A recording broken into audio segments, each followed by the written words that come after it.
All right, mic check, mic check, mic check, mic check. All praise, honor, glory to the Most High. Why you have a shot? It's your brother Math. I acquire first name. IQ is all the same. We've reached another closing Shabbat class for MOTC, Messengers of the Covenant. Want to welcome brothers and sisters on in. As you slowly come on in, make sure that you. Let me turn on this mic. Let me turn on this sound. Uh, as you come on in, make sure you know the routine. Wipe your feet. Make sure that you let the algorithm know that you're in the house so that it can spread the video out a little bit more. This is pertinent information for brothers and sisters. I've been teasing this for a while now. And, throughout my years of research study and just compiling more and more information as we're leading up closer towards the incumbent beast system, the quote unquote marking of that system. You know what I'm talking about. I got to really kind of tiptoe around that. Last time we did a Revelation 13 class, they struck the channel for no good reason.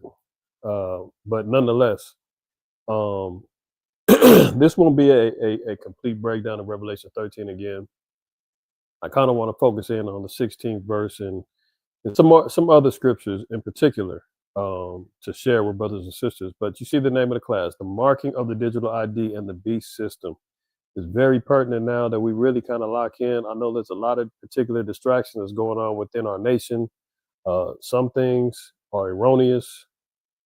Some things are of importance that need to be addressed. But at the same point in time, much of the topic that's being discussed or even questioned, the bigger picture is, are you, me, or they going to be there to find out? When we talk about the kingdom. That's the bigger question. Are we doing the things necessary? Are we teaching the things necessary to even see some of these particular prophecies, some of these particular aspects of understanding come to pass? If we're not doing that, then we've missed the mark. We're not even addressing the things that we need to, right? We were talking about this earlier in our men's class / meeting this morning. And there's a particular scripture that I brought out just to share real quick. It might still be up. Yeah, this is it. So be it as it may, such is life in the world of Israel, that there's going to be disputes, there's going to be rifts, there's going to be splits, there's going to be disputations over doctrine, there's going to be brotherly love, sisterly love, there's going to be goods and bads, ebbs and flows. But at the end all be all, there's one thing that we got to make sure that we're understanding. We're going to read 2 Ezra chapter 9, verse 7 and on down. It says, everyone that shall be saved shall be able to escape by his works and by faith, whereby ye have believed. So these are the number one things that's got to be in the forefront of our minds. Are we doing the things that's going to be able to have us worthy of escape of the incoming doom, destruction, hell on earth, literally, that's going to be happening here? Escaping by number one, works, faith, right? We got to do the works of the law. We have to apply the faith of Christ, as it says in Revelations 14 and 12. We have to commit ourselves by evangelizing and teaching and doing the things necessary to wake our people up. The scriptures tell us that, he that converted the sinner from the error of his ways covered the multitude of sins. So in Luke 15, it says that there's joy in heaven when one sinner repents. So our job is to create joyful moments in heaven and also to work off the sins that we've accumulated over our lives and try to get those things worked off by teaching and acknowledging those things to our people so that they can turn back to the Most High and be reconciled to our Father in spirit and truth through Mashiach Yahushua. Anything else isn't of the greatest of importance. But nonetheless, Scripture, verse 8 says, shall be preserved from said perils, and shall see my salvation in my land and within my borders. For I have sanctified them for me from the beginning. So our salvation is going to happen in our land, within our borders, right? And some of the times, some of the things I be seeing and hearing within our nation, a lot of our people, they don't want to go home. They are not ready to get the hell up out of here. They're kind of comfortable. They're cool with what's going on here. And enjoying the moments. We have good moments, we have bad moments, but the end all be all, Micah 2 and 10 says this isn't our rest. We have to have a desire and a spirit to want to go home, right? Verse 9, Then shall they be in a pitiful case, which now have abused my ways, and they that have cast them away despitefully shall dwell in torments. For such as life in their for such as in their life have received benefits and have not known me. And they that have loathed my law, while they had yet liberty, and when as yet place of repentance was open to them, understood not but despised it. So, you're going to have some who's going to kind of turn a blind eye and not going to think that repenting is necessary, right? That was the forefront of John's gospel, let alone Yahweh Shah's gospel. It said, repent, therefore, for the kingdom of heaven is at hand. So our job is to make sure that our people repent in order for the kingdom to come upon on earth. As we say in the Our Father prayer, Our Father which art in heaven, hallowed be thy name. Thy kingdom come, thy will be done on earth as it is in heaven. We're supposed to have a mirroring of the kingdom of heaven here on earth. That's what was given to us as an inheritance. Second Ezra, the 7th chapter, the Most High said that, I believe it's 7, it might be First Ezra, but I believe it's second. If not, it's one of the two. But the Most High said that he made the earth for our sakes, right? This is our dwelling. This is in the chosen place of our dwelling. The land of milk and honey, the fertile crescent, all that was given to us. That's what we're trying to get back to.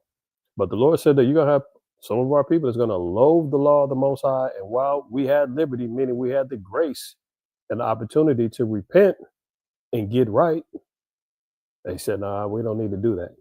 Nah, this particular breakdown is more important. This knowledge of Christianity, whatever the case may be, that's more important. My lifestyle of getting money and shaking my butt and doing all this other stuff to get money and trick niggas, and that's more important. They despise the word. They're going to say, hey, that ain't what that's not what's important right now. If it's not about getting money, I'm not interested, right? But know what it says here. It says the same must know it after death by pain. So the fact that once you die, that's not it. The Most High said that there's pain after death. Daniel 12 says that there's going to be some that get woken up to everlasting life, and some are going to be woken up to everlasting torment. Right? I don't want to find out about that. Give me the life. Verse 13. Here's the key. And therefore, be thou not curious how the ungodly shall be punished and when, but inquire how the righteous shall be saved. That's what we're supposed to be inquiring about. What's it going to take for the righteous to be saved? How and what do I need to do to even see the kingdom, to even see the grace and mercy of the Most High, to be able to get greater revelation of understanding when the Most High delivers it to me? Inquire how the righteous shall be saved, whose the world is and from whom the world is created. There you go. So that's what, we over here, we're focused on, is making sure we're doing the things that inquire about how the righteous shall be saved and blocking out the noise, so to speak, because while those things are at the forefront within our nation, and some is tripping, some is not, whatever. Our enemies is out here establishing and building a beast system that is so hellish that our people are not going to be ready for it when it comes and hits them right in the face, right? I've got a lot to cover. I may have to break this up in 2 parts, at least 2. We'll see. We'll just move in the spirit, see how things move, all right? If I'm coming in clear, throw a 7 in the chat. I'm going to share my screen. There's going to be some video, sound, all that good stuff is going to be incorporated in this one. But let's get right to it, all right? I'm going to minimize myself more so you can see greater. All right, let's go here.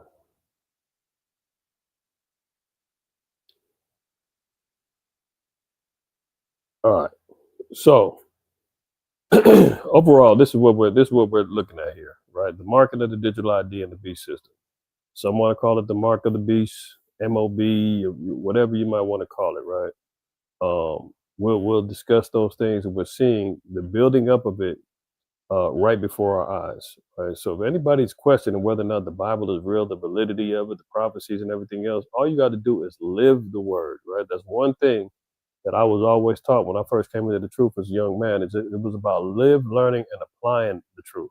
I'll never forget that because when it's received as just knowledge, some brothers, some sisters, man, they just look at it as a knowledge base, just to look better or to make it sound like you're more intelligent than the next person when it comes down to knowledge of theology or things of that nature. You want to be the bright shining star in the room when a conversation is being had, and you got the knowledge that can tear down and destroy anybody else coming with religious doctrines. You got the truth, but you're not living it though. That becomes a problem. That's the hypocrisy that happens sometimes with brothers and sisters in this faith. It's about not only learning it, but application of it. And as you apply it, it becomes more of your life. Once you really are applying these things, there's no denying the words of the scriptures. Yahweh Shah said that the words that he speaks unto us is life. So once we see these words, we hear these words, we know that it's a living word, right?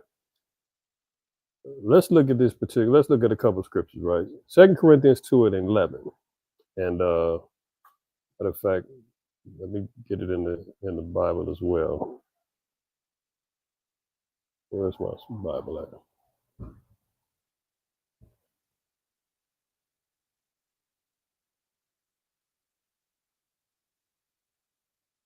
Shalakia.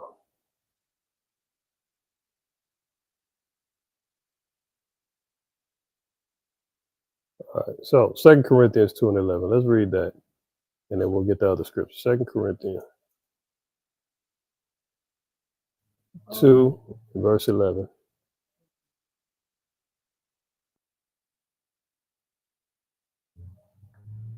Hold on, y'all, 1 second.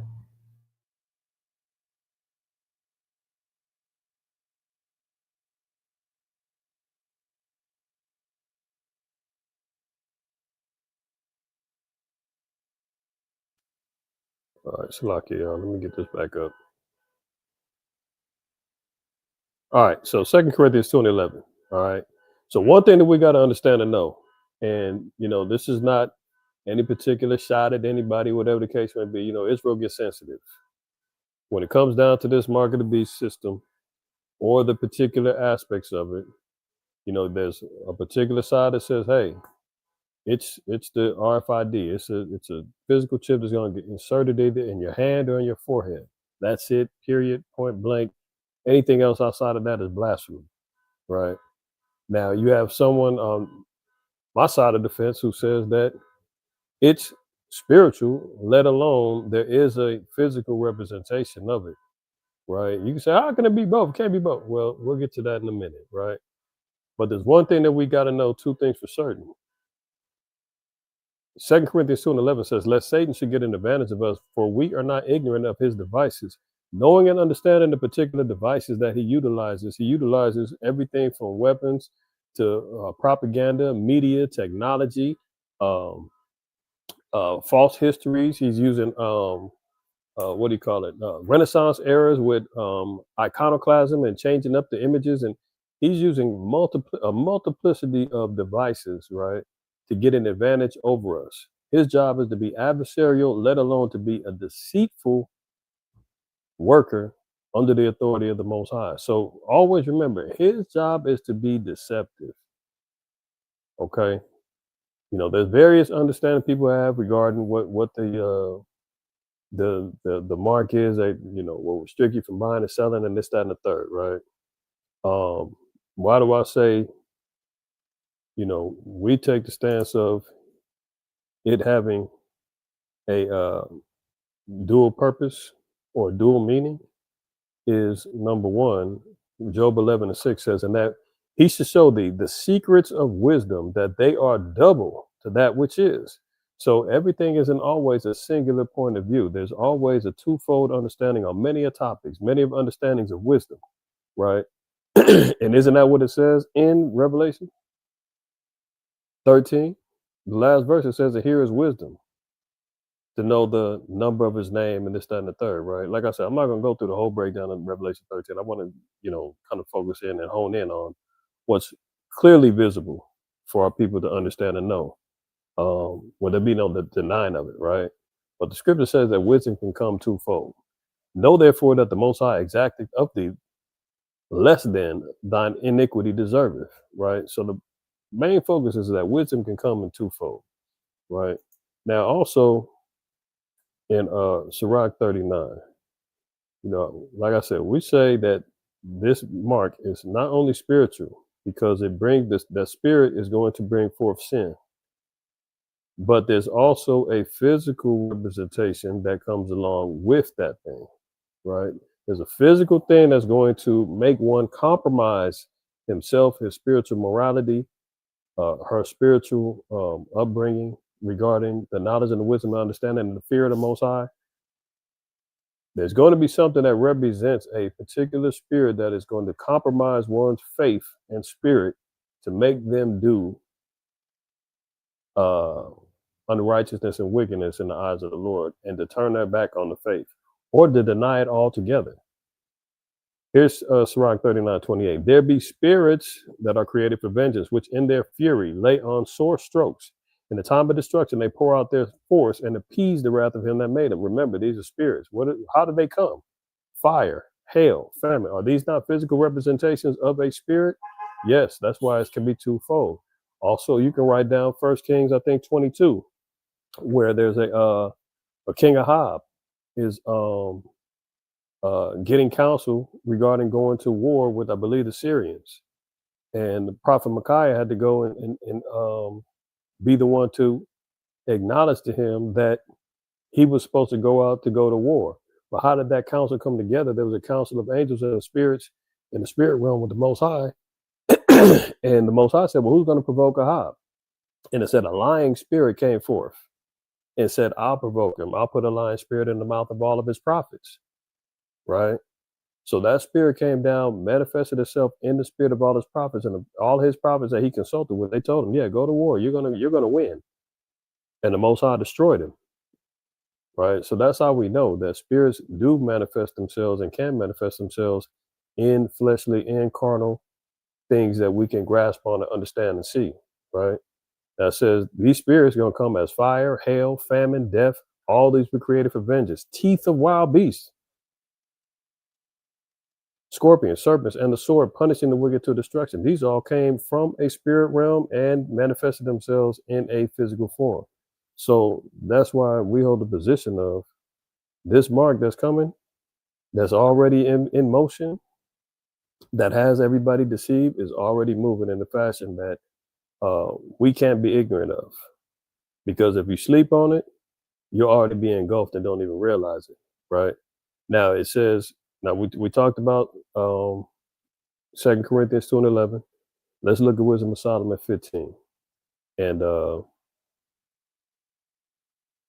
whole chapter is solid, but I'm gonna try not to, like I said, I don't want to rush the spirit, but at the same time, I just got to move in the spirit. So let me not rush the spirit, man. If I got to do a part two, it is what it is. We're gonna start at 1. I'm gonna just read. It says, "Be thou, O Yahweh, art gracious and true, long suffering and in mercy, ordering all things. For if we sin, we are thine, knowing thy power. But we will not sin, knowing that we are counted thine. For to know thee is perfect righteousness. Yea, to know thy power is the root of immortality. For neither did the mischievous inventions of men deceive us." Pay attention to that. "The mischievous invention of men deceive us, nor an image spotted with diverse colors, the painter's fruitless labor."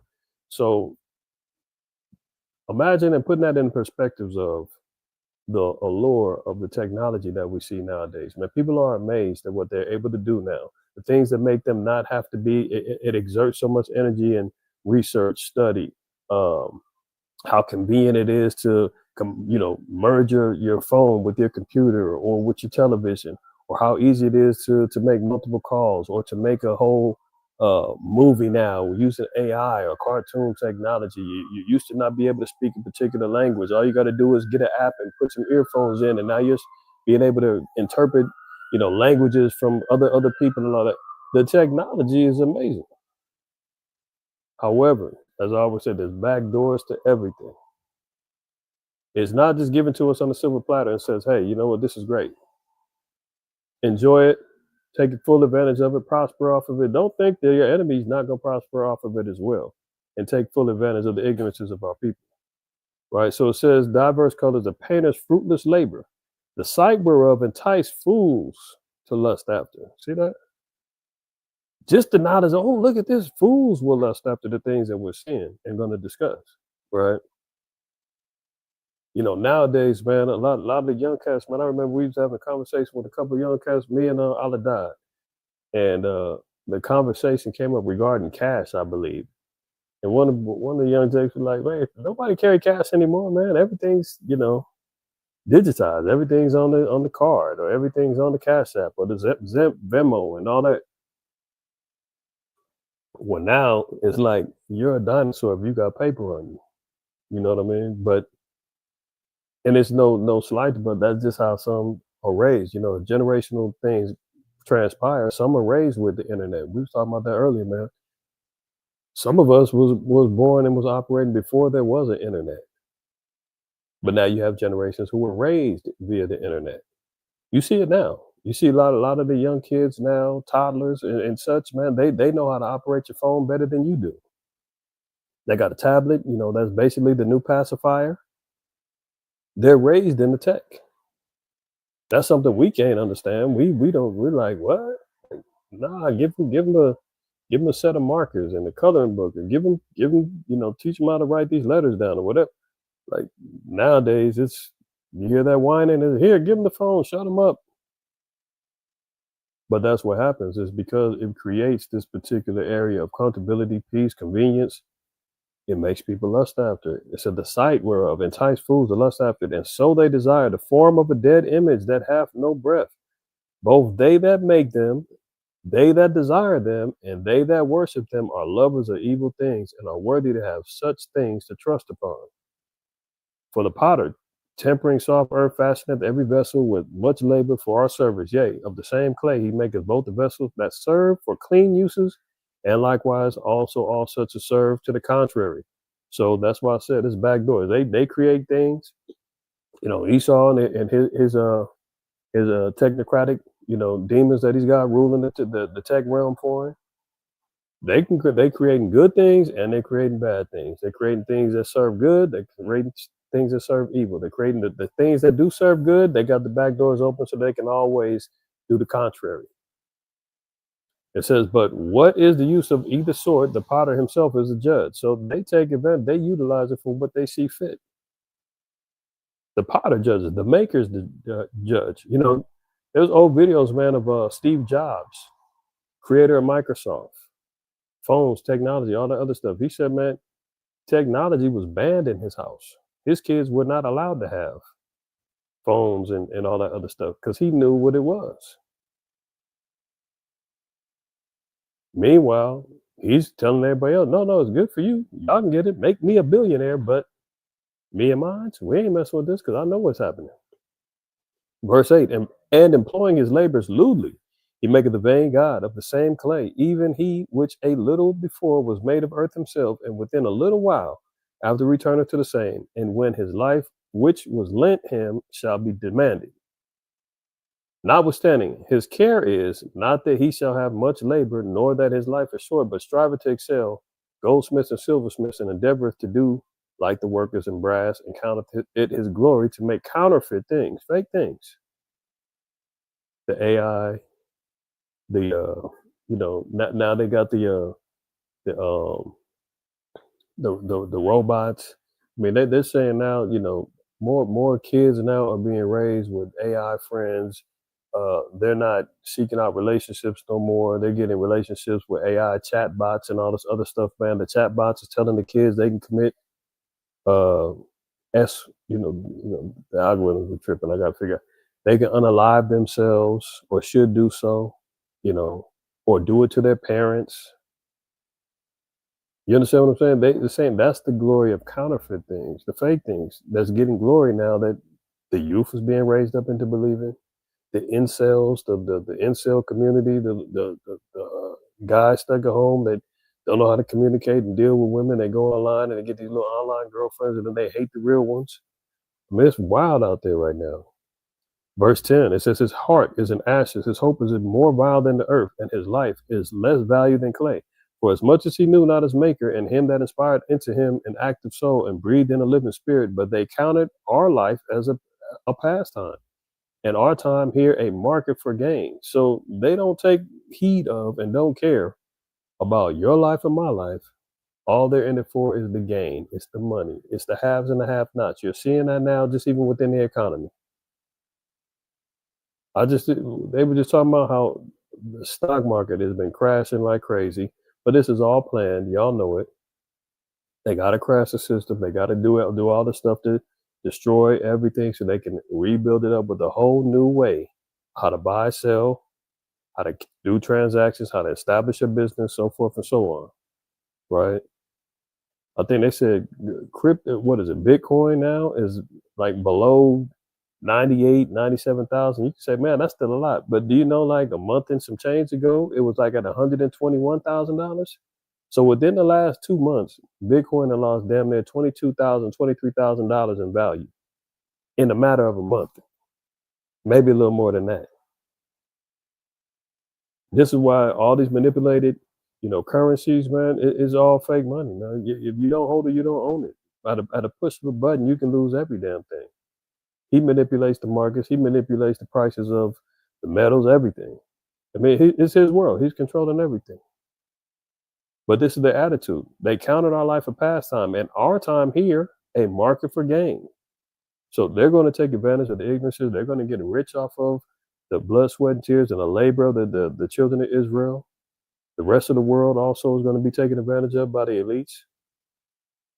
And what do they say? For they say, we must be getting every way, though it be by evil means. Right? It says, for this man that of earthly matter maketh brittle vessels and graven images, knoweth himself to offend above all others. Who offends above all others? Who's the worst offender in the earth? You know and I know.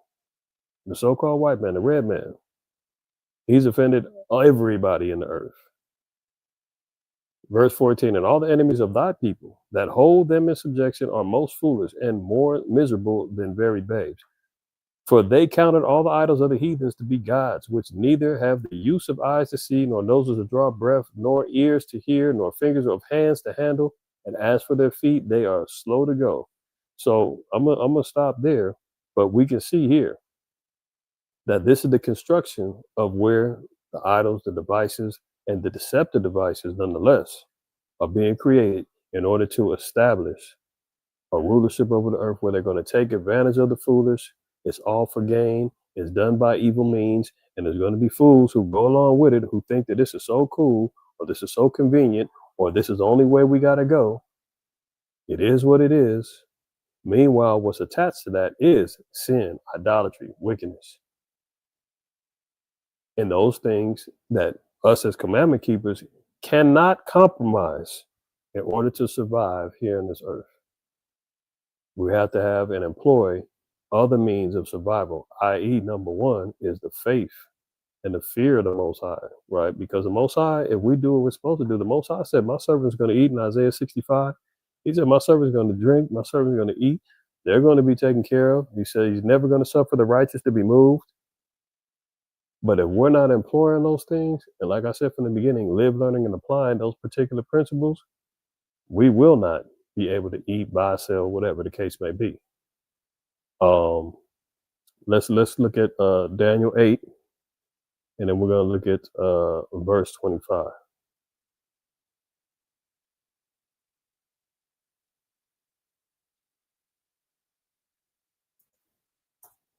And this is interesting too, because historically, this is talking about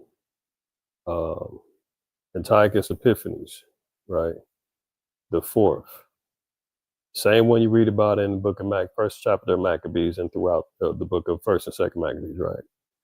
Now it says, and through his policy, also he shall cause craft to prosper in his hand. We're going to look at that word craft in a minute. It says, and through his policy, that's number one thing we got to look at is the particular policies, the laws, the things that's going to be laid down that's going to cause craft to prosper in his hand. And he shall magnify himself in his heart, and by peace shall destroy many. Remember, we talked about it last week in Revelation 6. One of the seals, it said that the red horse is going to come and he's going to take peace from the earth. That red horse is the nation of Esau, the Edomites. And here we are with one of the principal figures in our history. It said by peace he's going to destroy many, because here he comes saying in First Maccabees 1, and I believe it's 41, which we'll look at. He said that he makes a proposal that all the earth should be one. He wants all the nations to leave off of their customs and their laws and their religion, and be like the Greeks and so forth and so on. As a peaceable measure. Hey, you want to live, want to prosper, want to live like us? Yeah, hey, just become like us. If not, you're going to be destroyed. Many of our people co-signed and said we want to do it. And what? End up getting destroyed. He will magnify himself in his heart, meaning now his ego will be out of control. Through this craft, prosperity comes. He shall also stand up against the princes of princes, but he shall be broken without hands. So yeah, because he ended up dying of a disease, right? Now, let's look at the word craft, okay? And if we look here, and we see the Hebrew word here, Mariamah, it means deceit or treachery, in the sense of deceiving, fraud, craft, or deceit, false, feigned, guile, subtlety, treachery. Right? This is these are all the words, this is all the verbs, this are all of the ways that Esau establishes his power and holds on to it. This is how he deceives the nations. This is how he establishes his power and his strength on the earth, through craft. Now, here's a question that we always propose and say, well, look, if everybody and their mama, everybody knows, or is aware of the quote unquote microchip, right? How am I going to be deceived by that? Am I going to get beguiled or through treachery? How's this going to fraudulently be given to me? There was rumors back when they was giving out them C-19 pokes in the arm. That's it right there. That's it. We're so one frame minded, thinking like this one thing has got to be it. It's got to be it. No, he's going to use some deception. He's going to use some real live, treacherous, insidious type lies. That's going to have it looking like it's okay. There's nothing wrong with this. Everything's cool. Or you're so hooked on it that you can't let it go. That now you're convinced that this is the only way. Let's look at this. Revelation 12:9. And the great dragon was cast out, that old serpent called the devil and Satan, which deceiveth the whole world. That's what makes him the devil. A deceitful work has to be taking place in order for this beast system to come into play. It's got to be done where everybody's not going to look for it. Everybody doesn't know. You see what happened over there in London, right? When Keir Starmer came out and said everybody's got to get the digital ID for employment and all that, everybody ran out there in them streets and was like, no, we don't want this. This is invasion of privacy. The awareness levels of people now is between the age of the internet, information age, social media, the networking that goes on the streaming services, the phone services, the private WhatsApp and Signal apps, and all. People are sharing and getting information out there. TikTok, the information is getting out there, man. A lot of people are not dumb. Now, don't get me wrong; it wasn't the whole country.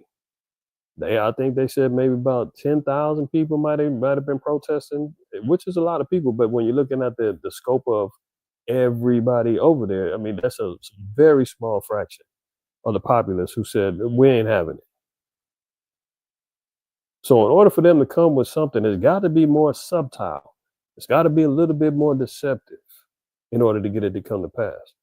It says, which he deceiveth the whole world. He was cast out into the earth, and his angels were cast out with him. So he's got agents, he's got workers, he's got people who have pledged themselves to him to work. Not to get into it, but like I said, in Revelation 13, in the earlier verse, it says that, you know what, I'm not going to have to. Let's just look at it real quick. It says, Angels were cast down with him, right? And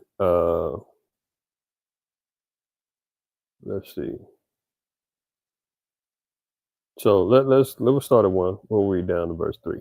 It says, "And I stood upon the sand of the sea and saw a beast rise up out of the sea, having 7 heads and 10 horns." Now this is the beast system, right? You got the 7 heads, which is the 7 crowned rulership dynasties of the so-called white man. You got the germ. I mean, you've got the Greece, Rome, Spain, France, Germany, Russia, and Great Britain. Those are the 7 rulership heads that he's controlled the earth since 333 BC. That's when the Edomites came about the doldrums of servitude, being uh, uh, what do you call them guys? Uh, the um, the like the military guys that be for hire. Help me out in the quad. Uh, Starts with an M. I can't think of it off the top of my head. But guys will be ex-military, man, and they go out and they formulate their own little groups, and then they get hired by private firms to do security and joining other people's armies to go out and help. That was Esau's role, man. They was being utilized for aspects of war. There you go, mercenaries. The water. Yeah, they was like mercenaries in particular armies, man. Being under servitude to everybody else. They didn't have no real stronghold of power, no world dominance until the Greeks, right? So starting from them all the way up until Great Britain, right? And then Revelation 17 tells us that a little horn came up out of Great Britain, which was America. So you got the 7 heads, the 10 horns, or the European Economic Community, or the EU, um, which is the basis of their power. That's the political arm. Then you got NATO, which is the military arm. We've talked about that before, right? The establishment of this beast system and how Esau is establishing his rule on the earth. It's through the 7 heads, the 10 horns of this beast. And upon his horns, 10 crowns, and upon his head, the name of blasphemy. And the beast which I saw, like unto a leopard, and his feet as like the feet of a bear, and his mouth as the mouth of a lion. So, starting with the leopard, we know that was the beast that came up under the Greeks. Feet of the bear. This is how he, establishes his rule through the fierceness and the ferocity of a bear, the strength that he utilizes.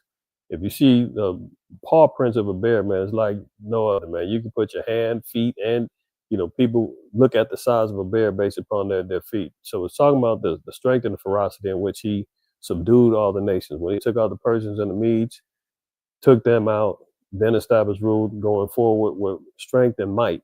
That's how he continued to rule, living by the sword, as his blessing was in Genesis 27th chapter.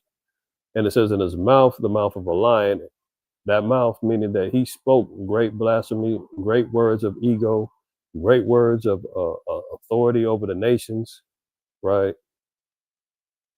Great words in defiance of the Most High. His mouth was the mouth of a lion, and the dragon gave him his power and his seat and great authority. So, where and how did these people get their power? They got it from the dragon, Satan, the devil, right? And if you go back to Luke, the 4th chapter, when Christ was coming off of his 40-day fast, and if you remember, Satan tempted him and he said, "Hey, all the kingdoms of the earth is given into my hand. If you bow down to me, I give them to you. All this power is given to me. You can have it." And Christ is like, "Man, please, it's all mine anyway. How you gonna give me something that's already mine? Like, get up out of here. Get behind me." But guess who took the deal? That's right. So-called white man said, "I'll do it. I want the power. I'll take it." And guess what? He took that power, and now he's in the seat of authority. He's ruling all the kingdoms of the earth. He's has rulership. Look at verse well, we'll read verse 3 and 4. Now look what happened to him. It says, "And I saw one of his heads as it was wounded to death, and his deadly wound was healed, and all the world wondered after the beast." So one of the heads was Rome. It got wounded to death in the 4th century, around 476 AD, all the way up until around 14, let's say around 1453, almost 1,000 years. They were wounded, taken down. That's when we had the rise of the Dark Ages. You see the black nobility coming up out of the Eastern Empire of Rome. The Western Roman Empire was taken down. Eastern Rome was still, still in effect. But now we're seeing the rising up of our people and taking a place within Eastern Europe, Asia, um, and so forth, where our nobility is now being seen. I've done classes on the Dark Ages, showing all that stuff. I'm sure y'all seen them before, and your own research is just seeing other brothers talk about it as well. That's the wound. It was a death, but his wound was healed. So after the 1,000 years during the Renaissance era, he came up, got back on his feet, started ruling under religious rule with the Catholic Church and the doctrine of discovery and Dum Diversas and laying out all these papal bulls and running through the earth, running rampant, subduing the nations, taking out all of the quote unquote heathen idolaters, the Spanish Inquisition, all that stuff. And the world wondered after the beast. So now the whole world is in awe, saying, "Damn, he's back, and he's wreaking havoc in the earth." Verse 4, and they worship the dragon which gave power unto the beast. So what do? They worship Satan. They're in their cult. They're worshiping the left-hand sides of knowledge. They're into, the witchcraft, the demonology, the warlock, arts and all this other stuff, right? They're worshiping this thing because why? They want continued power, continued authority. This is why you see them making genetic engineered babies, making genetic engineered food. They want to be like the Most High. They're saying, well, I can create life. I can create food. I'm a creator. Like, they want that same power. But how are they getting it? They're getting it through Satan. They're getting it through deceptive means. And they worship the dragon, which gave them the power unto the beast. And they worship the beast, saying, who was like unto the beast and who was able to make war with them? That's right. Who's going to make war with this beast? No nation is going to come up against them. Not in the head up. That's out. Every nation that they've gone to war with, they've had to go out and seek them out. When they went to Afghanistan, they went out there, and yeah, they might have fought into a standstill, or America said, "Man, we got what we needed. We're out of here." You say, "Well, Vietnam, the Viet Cong, man, they got them, man. They ran them out of there, man." No, Vietnam and got destroyed and got jacked up. They're under the subjection of America as they left up out of there. You tell me who won that? Afghanistan the same way, man. You seen when Slow Biden pulled them up out of Afghanistan, them Arabs was over there running after them planes, man, jumping on the planes as it was taking off, falling off. They said, "Don't leave, don't leave, stay. We need help." No, everywhere else and anytime. And if they really want to push the panic button, man, all they got to do is let loose another nuke, man. Ask the Japanese. Hiroshima, Nagasaki, if they really want to lay down the law, they will. They say, who's able to make war with the beast? And nobody's stepping to them. That's why America has yet to be bombed, unless they done it themselves, like they did the brothers and sisters over there in Philly, did it to the brothers and sisters over there in Tulsa, Oklahoma. And those ain't really like the bombs we talking about. We talking about like real like ICBM missile type bombs, those type of things. And I did a lesson also regarding that regarding the fatness of the earth and Esau's blessing and why America is part of that blessing and what where it stands for, right? But that's one thing. So who's gonna be like on the beast? Who's gonna be able to make war with them? That's how we know who this beast is and what it represents and what nation is giving this power to, right? So these are the angels that was cast out unto him, man. The so-called white man is the agent of Satan. So when we say, man, the white man is the devil that the Bible speaks of, that's not just some cliche. That is a spirit that has inhabited him and his people by far and large. I'm not gonna say every white person is into this particular beast system, and no, some of them are casualties of war, man. They're getting taken full advantage of as well. It's the same way if you look at it economically. You've got what they classify as poor whites or white trash. You've heard those terms. Who are they in society? What are they? When somebody's called white trash, trailer park, redneck, like what do they represent in society on the economic scale? Somebody throw it in the chat. What comes to mind when you hear that? What does that mean? And I'm gonna tell you why I say that. And while I'll say every one of them ain't in on it, but every one of them has the potential to live out that same spirit. Y'all slow on the draw. I ain't got time to wait. What it means is that they have classified and left out some of their own so that they cannot say that every one of us, we're all making money, we're all ruling society, we're all controlling media, we're all controlling. No, there's the, the white trash. We left those behind. Those are the same ones who's, on Snap and EBT that's dominating those particular things. Those are the ones that got left behind. Those are the ones saying, man, I ain't like them. They left me too. Yeah, they were casualties of the spiritual warfare. They got left behind, right? So everybody ain't in on all of them. But they're still going to suffer the same judgment, man. One bad apple does spoil the bunch for them. Did for us. You think everybody who's on them slave ships was wicked?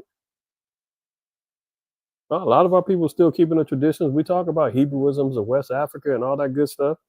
Some of our people were still trying to hold fast to the zeal and to the knowledge that we had. But guess what? Overall, caught up in idolatry, wickedness, tribal warfare, infighting, so forth and so on. The curses came upon everybody. We got scattered throughout the diaspora, thrown on them stinking, rotten cargo slave ships. We had to suffer the consequences. So it ain't no different for them. Continuing on. Let's look at later on down in the chapter, right? Revelation 13. Now it says, and I beheld another beast coming up out of the earth, and he had two horns like a lamb and spake as a dragon. So this is now getting into this next beast, which is dealing with the so-called America, or the white man's establishment and the building up of America. It said he had two horns like a lamb. So he's going to have a particular divide within his mentality and his spirit and how he operates. So you can see how he plays the opposition, right against the left. Democrat, Republican. He's dealing with science and technology. Meanwhile, he's dealing with sorcery. He's putting things at odd within his realm, right? Now, I don't want to get into too deep, but there's even more. There's two particular horns that represent powers of establishment and rule. All right. Now, this is the way that he's setting up. You got Republican, Democrat, you got politics, you got religion. That's how he's getting it set up. And it says, and he spake as a dragon. So how is he speaking? He's going to speak with power, but he's also going to speak out of deceits. It says, and he exercises all the power of the beast before him. So who was his predecessor? We're still talking about the main beast was Rome. So we see the mirroring of America, Rome, the establishment of not only the political system, how it got set up. We see the architecture that's lined up, the laws, a lot of the things that we know that America has adopted is coming from Rome. It says, and causeth the earth and them that dwell therein to worship the first beast, which deadly wound was healed. So because it's built after the pattern of Rome, all the rest of the world is going to sit back and follow after. Now it says, verse 13, and he doeth great wonders, so that he maketh fire come down from heaven and on the earth in the sight of men. So we know he let off that Hiroshima Nagasaki bomb. Everybody saw that. The world wondered, and they said, man, that is not the nation to mess with. That was a transferring of power. That's when Russia bowed down. Great Britain after World War II, they was broke. They couldn't maintain, the next form of rulership. So guess who rose up? America rose up and said, we're going to take the helm from here on out. After World War II, it was over with. And that's when they had the Cold War, because Russia was trying to hold on to power, but they just didn't have it in them. After World War II, militarily, economically, they didn't have it. America had it going on. They took over. But at the same time, they made sure nobody forgot his daddy,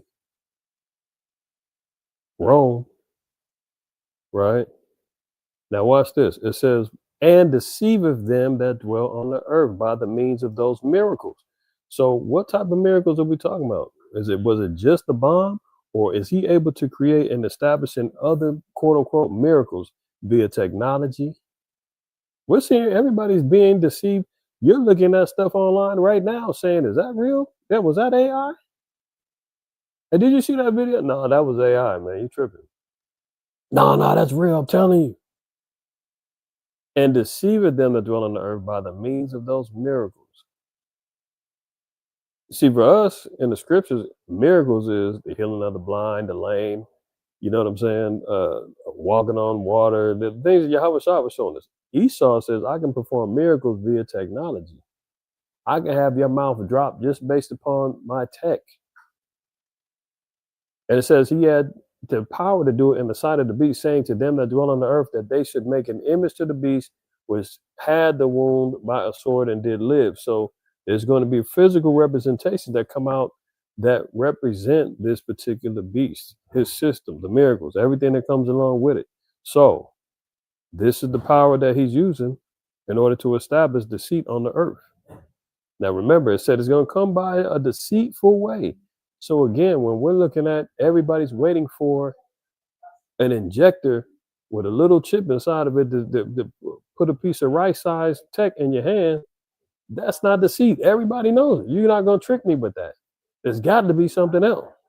Like I said, when you're dealing with what went down there in Great Britain and the digital ID notification, people's on edge. The press was running around here saying, is this an invasion of privacy? People are tripping. We don't know. It's got to be something a little bit more slick, more keen, more sleight of hand. It can't just be that simple, right?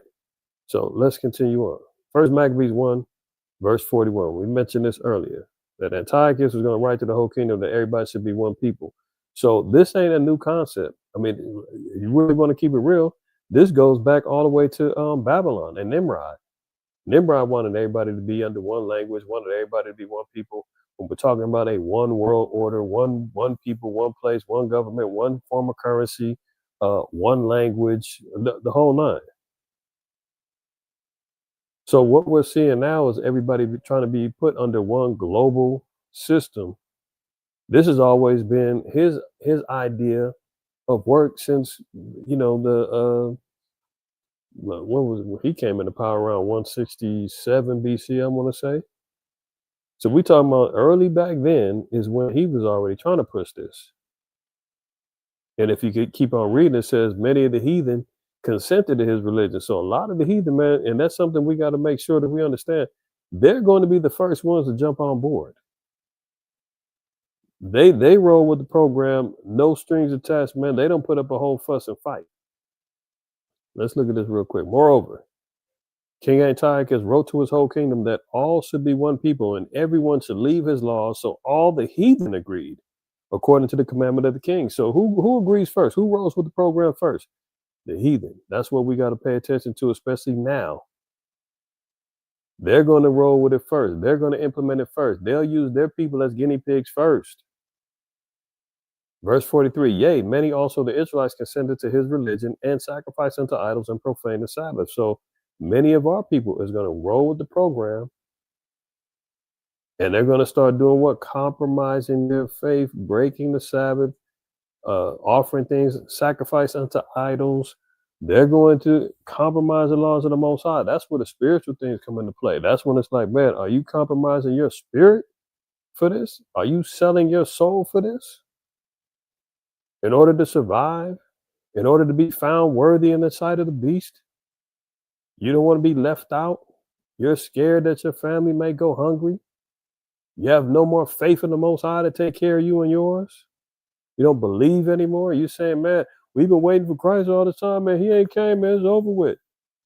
Maybe that wasn't true. All that is going to come down to play. Proverbs 8:36. But he that sinneth against me wrongeth his own soul. You see that?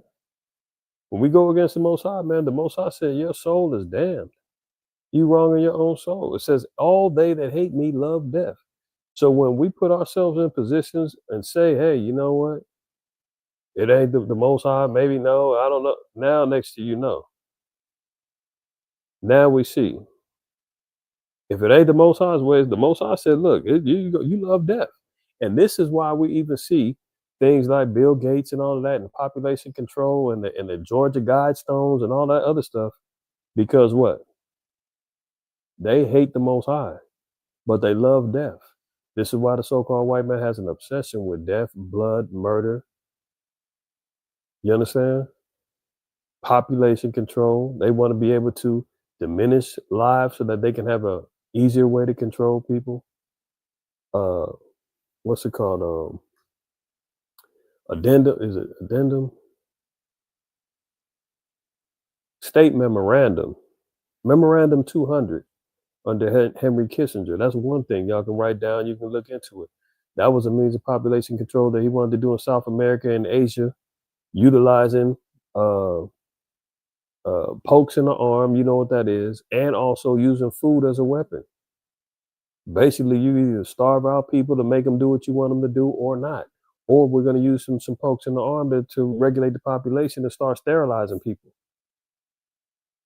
Why do they do that? Because they hate the Most High and they love death more. We've got to get into a mentality to say that's what we don't want to fall into. He that sinneth wrong against the Most High wrongeth his own soul. So anybody that's promoting and saying, man, that the law is done away with, we ain't got to keep these commandments, this and that, they're wrong in their own soul. And they hate the Most High and they would rather choose death.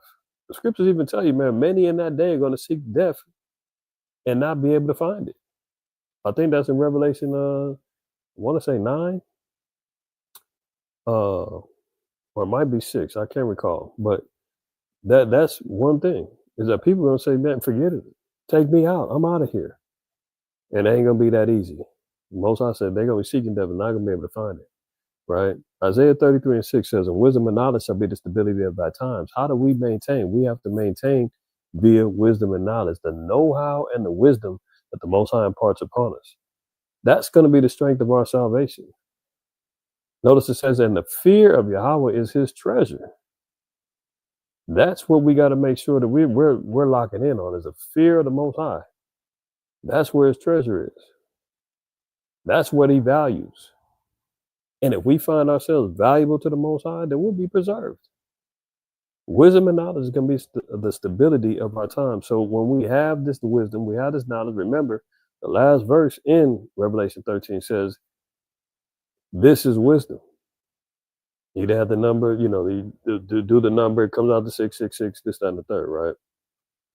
But when we have the wisdom and the knowledge, that's going to keep us stable. Having the know-how, having the understanding. This is all part of us doing the job of a watchman, blowing the trumpet, letting it be known, hey man, I see this coming down the pipeline. Y'all be careful, watch out, listen, pay attention. Ezekiel 33, 1 down. It says, and the word of Yahweh came unto me, saying, son of man, speak unto the children of thy people, and say unto them, when I bring the sword upon the land, if the people of the land take a man of their coast and set him for their watchman, if when he seeth the sword come upon the land, he blow the trumpet and warn the people, then whosoever heareth the sound of the trumpet and taketh not warning, if the sword come and take him away, his blood shall be upon his own head. So trumpet is being blown, warnings are being said, hey, pay attention, this is coming down the pipeline. We talked about it. Everybody hearing about it, digital ID. Everybody's hearing about, a marking of the system. Everybody's hearing about cashless society. Everybody's hearing about, a chip, whatever. Word is going out. And for the brothers that do teach that, listen, I'm not against that. What I'm saying is that I don't necessarily agree that is it. Not only physically, but that is not the end all be all. That's the only thing we need to look out for. Right? And if it was, I don't promote it anyway. I don't even promote getting poked in the arm.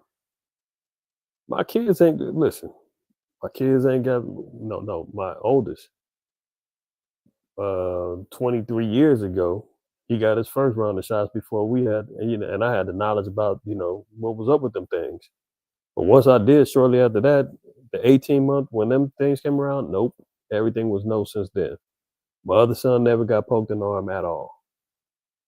When the vid was flying around and people were saying, we got to get it for the job now. Y'all know I was blowing the horn saying, nope, don't do it. If y'all need letters, let me know. Some of y'all got letters. People I ain't ever seen even mentioning on the chat, but they tapping in. I'm getting emails. Hey, brother, I watched. Can you send me a letter? Because my job is tripping. I can't. Okay, I got you. And y'all know. So never promoting anything when it comes down to that. So Let's be clear about that. We don't agree on that, but we can agree on that.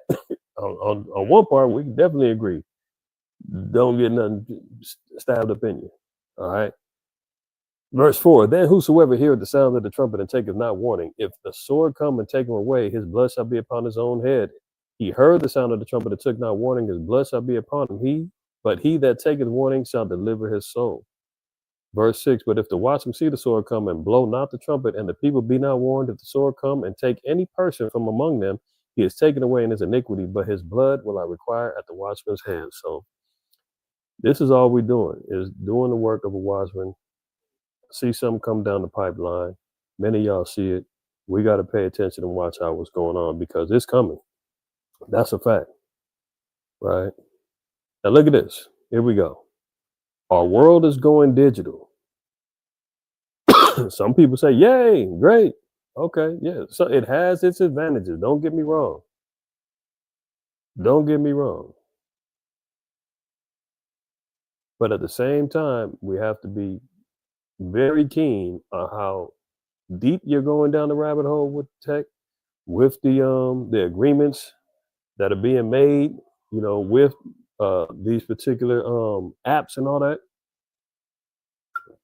Know what you're getting into, and then once they really push the panic button, where they say this is the way and none else, then that's when you got to be able to utilize wisdom and knowledge to maintain yourself in that day, because they are going to put it to a point to where you, me, and everybody else is going to have to make choices in life. And when those choices come into play and it compromises the law, statutes, and commandments of the Most High and the fear of the Lord, and that's when you know this is it. Look at this. Our day-to-day lives are more connected. And sometimes that's why you kind of hear, man, within the Israelite community, some that's compromising the laws of the Most High in certain areas.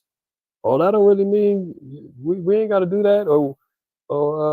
Yeah, we used to say you can buy and cook on the Sabbath, but that's not really work. We can turn on the stove and you just start hearing some wild stuff. Oh, it's lawful to do good on the Sabbath, man. I'm going to work because I got to take care of my family. I'm doing good. Like, you'll hear all kind of different excuses of the week. Oh, it's not what goes into it, man. Is what comes out, man. I can eat this. It's all right. Hey, we don't know what's in it anyway. We're all eating stuff to file. Let's eat. Don't ask no questions. Like, all kind of madness is going to be coming around. So you got to be careful, because they already set the table to have some Israelites, some of our own, going to be out there slip sliding and falling. When this comes around, they're going to say, well, brothers did say this was okay. Well, that wasn't no big deal. And there's a problem. Look at this. Our day-to-day lives are more connected. There is a democratization of online access and use. In this context, it's becoming increasingly important to have a secure, authentic, and verifiable digital identity with a user-centric approach and full protection of citizens' personal data. And this is how they're playing both sides of the fence. Remember, even when we were talking about the two horns that we just got to read in Revelation 13, where it said the lamb's going to come up, it's going to have two horns like a lamb. This is how they even played the game. The Democrats are saying, hey, we're doing this for, we need to digitize and get the biometrics and everything else for the safety of the children, online access, child predators, this, that, and the third, missing kids. We got to make sure that we've got these things all locked under lock and key, so that we can make sure we're protecting everybody. The right side, the Republicans, they saying, oh, it's about immigration. It's about the safety of the country. It's about making sure that, it's America first, or is it Great Britain first, or Europe first. We're trying to make sure that everybody's accounted for. We can't allow these illegal barbarians come up in here and take everything, and we don't know who they are and what's going on. And this religious jihad is going on. See, they're both playing both sides of the fence, but they're all drawing everybody into one particular loop. It's the same thing. They're just using various reasons to say this is why. That's why I said this is in French, but just read the subtitles.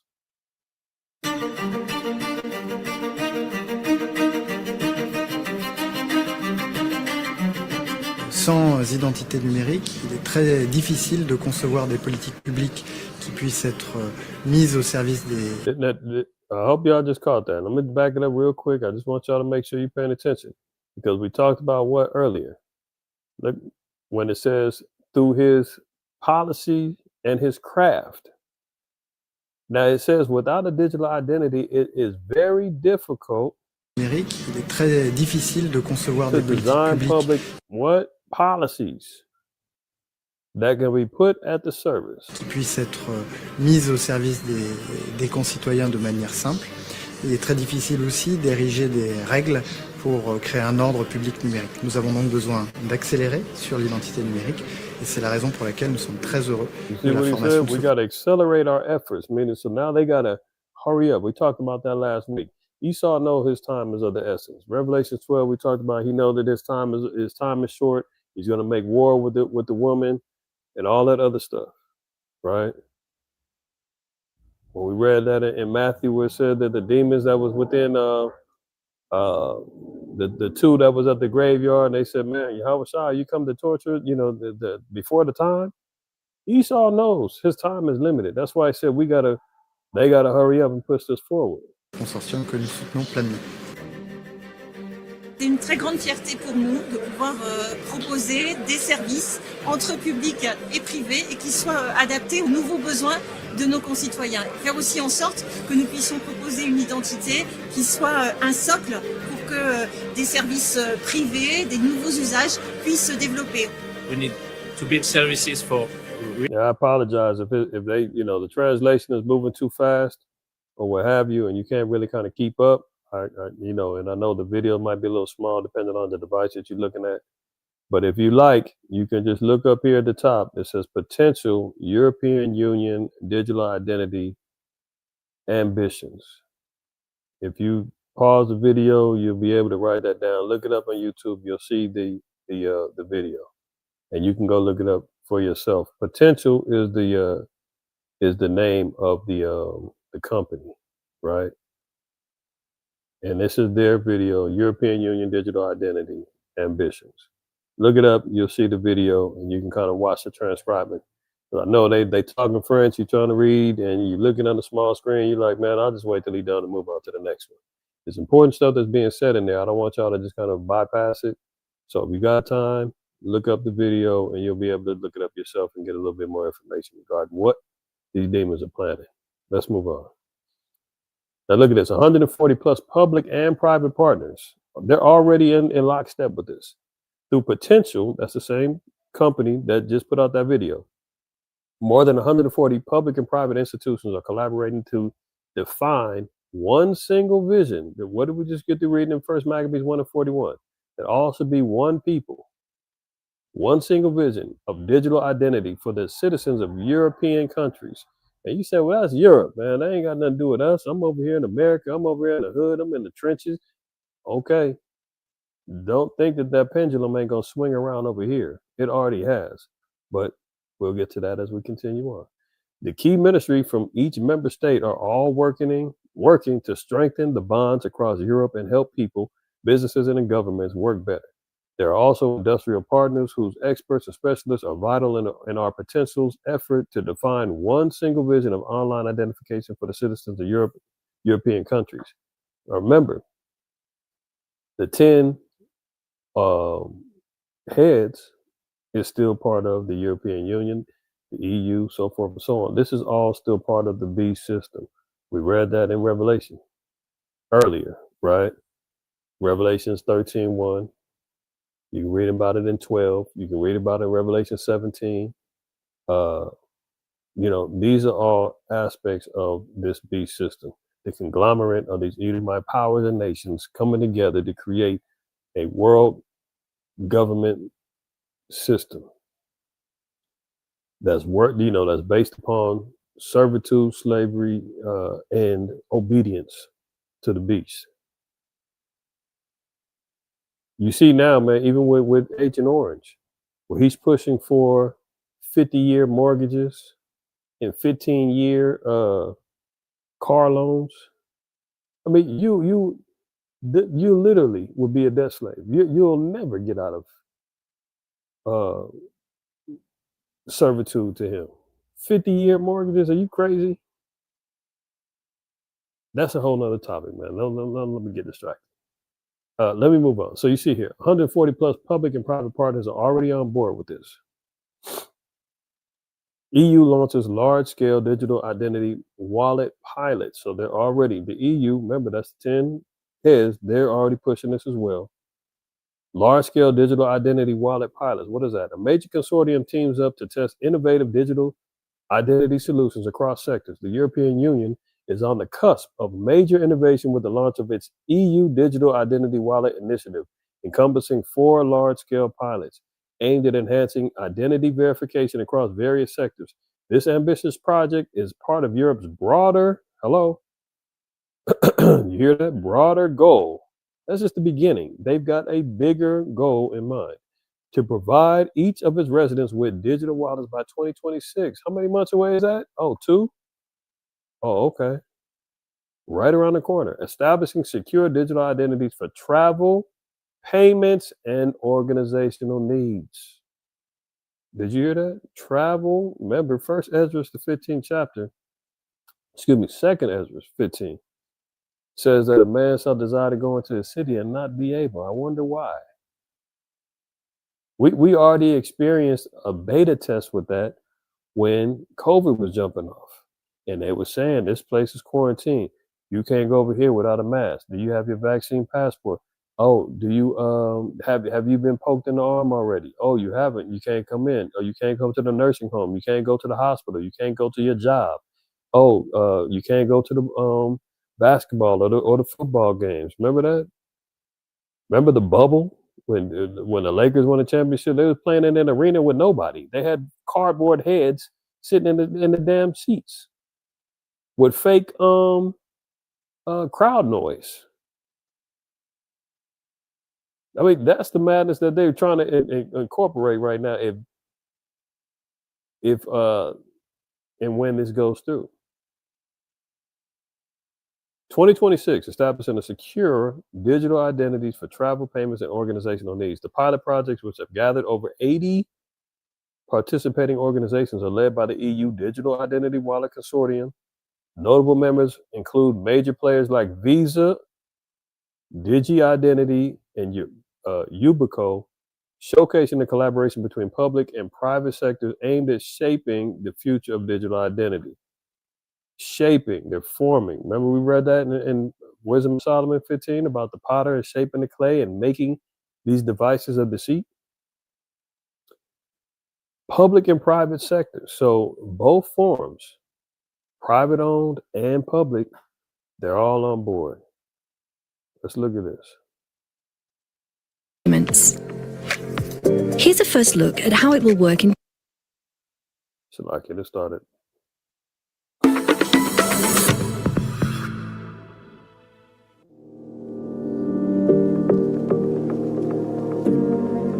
Public and private services are becoming digital, but privacy and security may not always be up to scratch online, leaving you open to identity theft and unwanted profiling and surveillance. Enter the EU Digital Identity Wallet. Now notice they always talk about it's about privacy, surveillance. We want to make sure that you're not being taken advantage of. People are hacking into your accounts. People are watching what you're doing.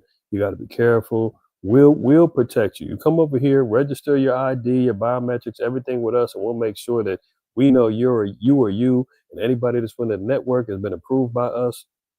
But on the back end, we're going to surveil, we're going to spy, we're going to monitor, we're going to, regulate what you can and can't do. We're going to make sure that you're able to go where you can travel, where you can't travel. We're going to make sure that you can your carbon credits and how much meat you can buy, or how much, make sure your vegetable count is correct. And on the flip side, we're going to have the monitoring. We're going to be the ones hacking and spying and breaking your privacy. How's that sound? I mean, there is no lesser of two evils in that choice. But that's how they mask it, is we're doing it to protect your privacy. We're trying to help you. Safe, reliable, and privacy-enhancing app that enables you to identify yourself to public and private services, as well as store and present important personal documents, which we call digital documents. Here's a first look at how it will work in practice once the wallet launches. Your wallet contains your digital ID. This allows you to prove who you are online. To set up your wallet, you'll have to first store your digital ID. Onboarding is easy and convenient. Now you notice I said everything is going online, right? Think about the last time you was able to do something manually on paper or anything like that. You go to apply for a job. Remember the old days, man, when you was able to walk into a place and say, "Hey, are you guys hiring? There's a manager here," and they give you an application and you write it out, fill it out right then and there, and then you come back in and you hand it over. And you say, "Hey, hopefully I can get an interview someday." Now it's go online and you'll find the application on there. Go online if you want to get a driver's license. Go online if you want. Everything is being merged into the quote unquote convenience of being online now. And now they're saying, well, you're going to have to identify yourself online if you're able to do any of the above.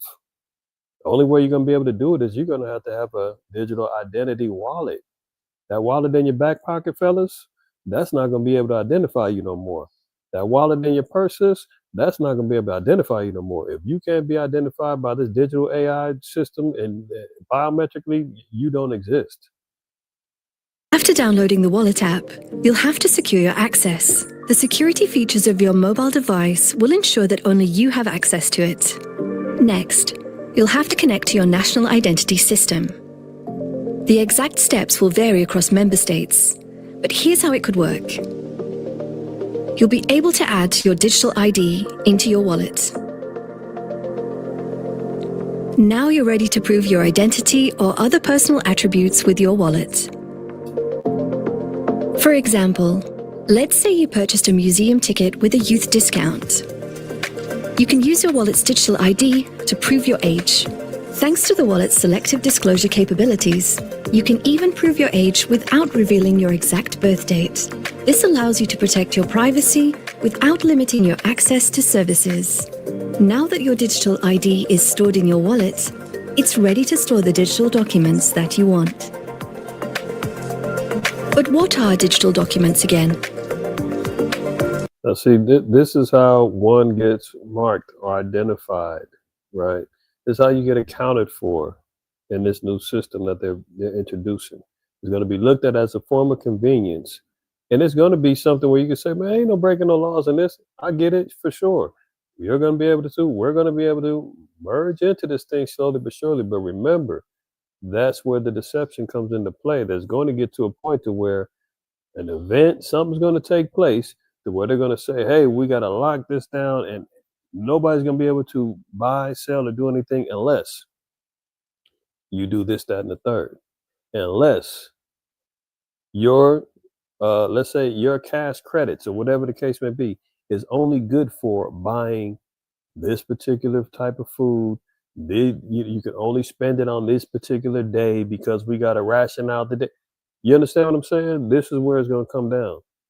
And people are going to say, well, hey, man, I got to get mine. I can't miss my day of when I'm supposed to buy my food. How do we know that? Because when they was in China, China had days assigned when they could come out the house during the vid epidemic. They was locked in the house, and like every 3 days or so, they was allowed to come out for a little bit of time, go buy some food, and come back out. You missed your day, you missed your day. You do the same thing like in Venezuela. They got rolling blackouts. They got days when the water is turned on, where they can get the water. When they start regulating those things to where it's compromises the laws and the commandments, that's what we're talking about. That's when one is going to end up having to say, well, you know what, man, the hell with this. Because they start to make things that's going to make me get destroyed by the Lord. Right? So I'm not going to continue on playing this. It's another 3.5 minutes on it, or 3 minutes and 40 seconds, just for time's sake. Again, you can look this up too. This is on a channel called Digital EU. Video is a first look at what the EU digital identity wallet can do. But believe me, it's a worthwhile video. Go back over the lesson. You'll get the YouTube channels that I got some of these videos from. But for time's sake, I'm gonna keep it pushing because I got a lot more to continue breaking down. Now here, let's replay him. Keir Starmer. This is the head, one of the head demons over there in England. He's the branch arm of the EU, where he made the declaration about how they're going to move forward, especially when it comes down to employment. Opioid addiction gets between you and what you love. Once monthly. Sophie from the Mirror here. Come to Brighton, they said. It'll be sunny, they said. Get fish and chips, they said. Well, none of those things are happening. Why am I here? Because Keir Starmer, our Prime Minister, is here, talking about digital ID. What is digital ID? The Prime Minister announced plans to roll out digital ID for all very recently. This will mean that on a government app, you'll be able to get a digital ID, a way to prove your identity. So you'll be able to use this for things like buying alcohol, if you need to prove your identity when you're renting a new place. Okay, you hear the examples. Number one is to be able to prove your identity. So you can't just walk on the street and pull out a wallet. You know, eventually they're going to be like, we don't deal with that no more. There's too many fake IDs out there. There's too many people out here scamming. The only way that we're going to be able to register you and find out is if you're in the quote unquote government system. And she said you'll be able to buy alcohol. You'll be able to buy or rent a place, right? Or for when you need to do it when you're getting a new job. New job. Now, the Prime Minister has been clear that it's not mandatory. If you still want to pay money and get physical documents, you're free to do that. Except it is mandatory in some cases. If you do want to work, if you want to prove your right to work, then yes, you do need to. There has been a lot of back. You see, they play that real fast. Now, she said right now it's not mandatory. You don't have to get it. You can still pay by cash and everything else. But then again, it is kind of mandatory if you need to work. So if the options are, yeah, you can pay cash. You don't have to get it. You can get get your goods, services, and rental agreements, whatever else by cash. But how are you getting the cash if you can't work? You see how they play? You see how they play them games? They said that you have, in order to work, you're going to need this particular ID. So when they say you don't have to get it right now, well, you're not leaving too many options if I have to still work to get the money. Clash. People are worried about civil liberties, about mass surveillance, about privacy with their data. So the question is digital ID a danger or is it going to be a benefit? Sophie Hutchinson from the Mirror. Hi, Prime Minister. So support for digital ID cards fell from 35% in early summer to minus 14% after you announced it. Are you still going to press ahead with this policy, even though it's clearly very... Now, oops, like it. You hear what she said? Sophie from the Mirror here. She said Come to that Brighton, support they said. went from 35%. See, when it was just an idea, nobody was thinking about it really coming to pass, so they thought maybe it'd be cool. Oh, 35% of people say, yeah, I'm with it, no problem. But then once people laid down the law and said, you will not have the ability to work unless you get it, it said it went to negative 14%. So people are aware, people are understanding what's going on, but at the same point in time, because that's why I said if they just pop out and be like, hey man, you getting this shot, you're gonna get this mark in your hand or in your forehead or else, everybody's gonna know what that is. They ain't gonna do it. There's got to be another way, more slick. So the question is digital ID a danger or is it going to be a benefit? Sophie Hutchinson from the Mirror. Hi, Prime Minister. So support for digital ID cards fell from 35% in early summer to minus 14% after you announced it.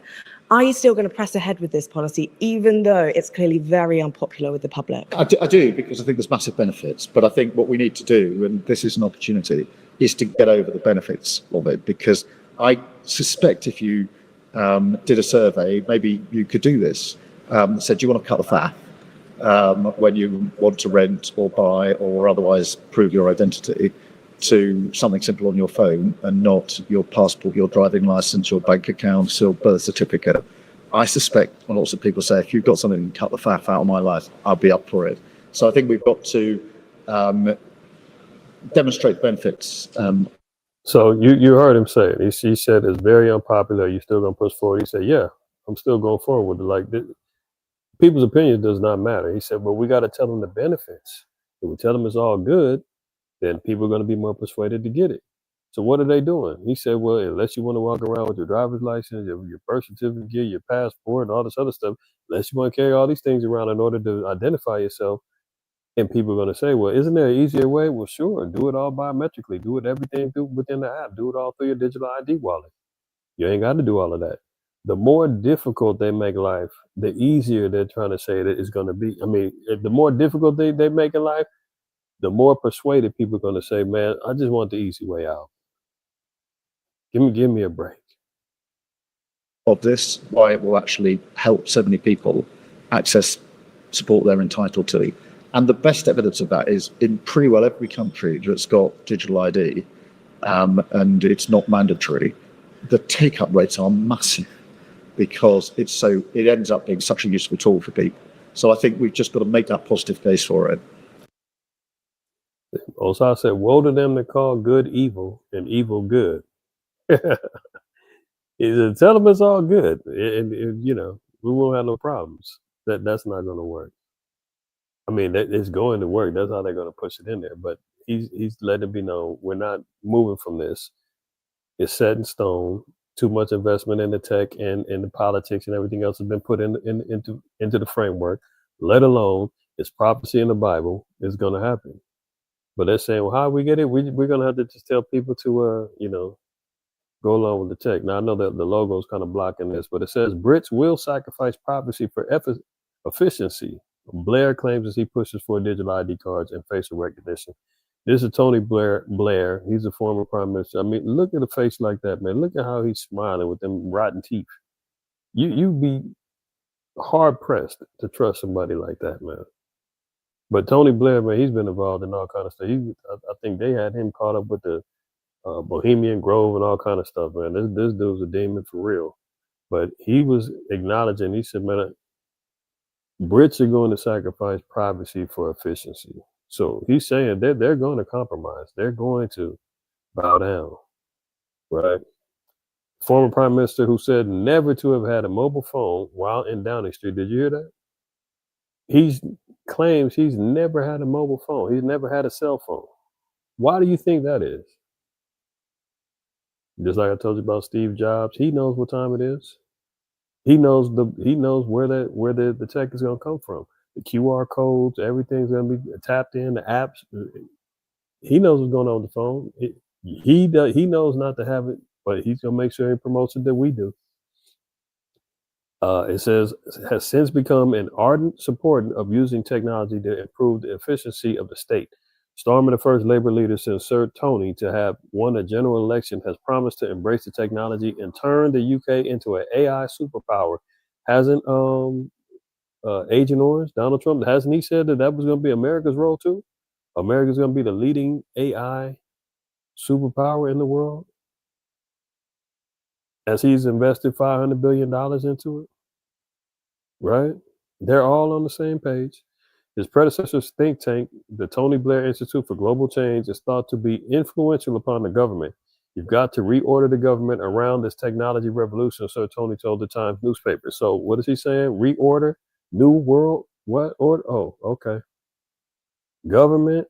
Yeah. Institute for Global Change. This guy is still calling the shots behind closed doors, and he's saying people are going to sacrifice privacy for efficiency.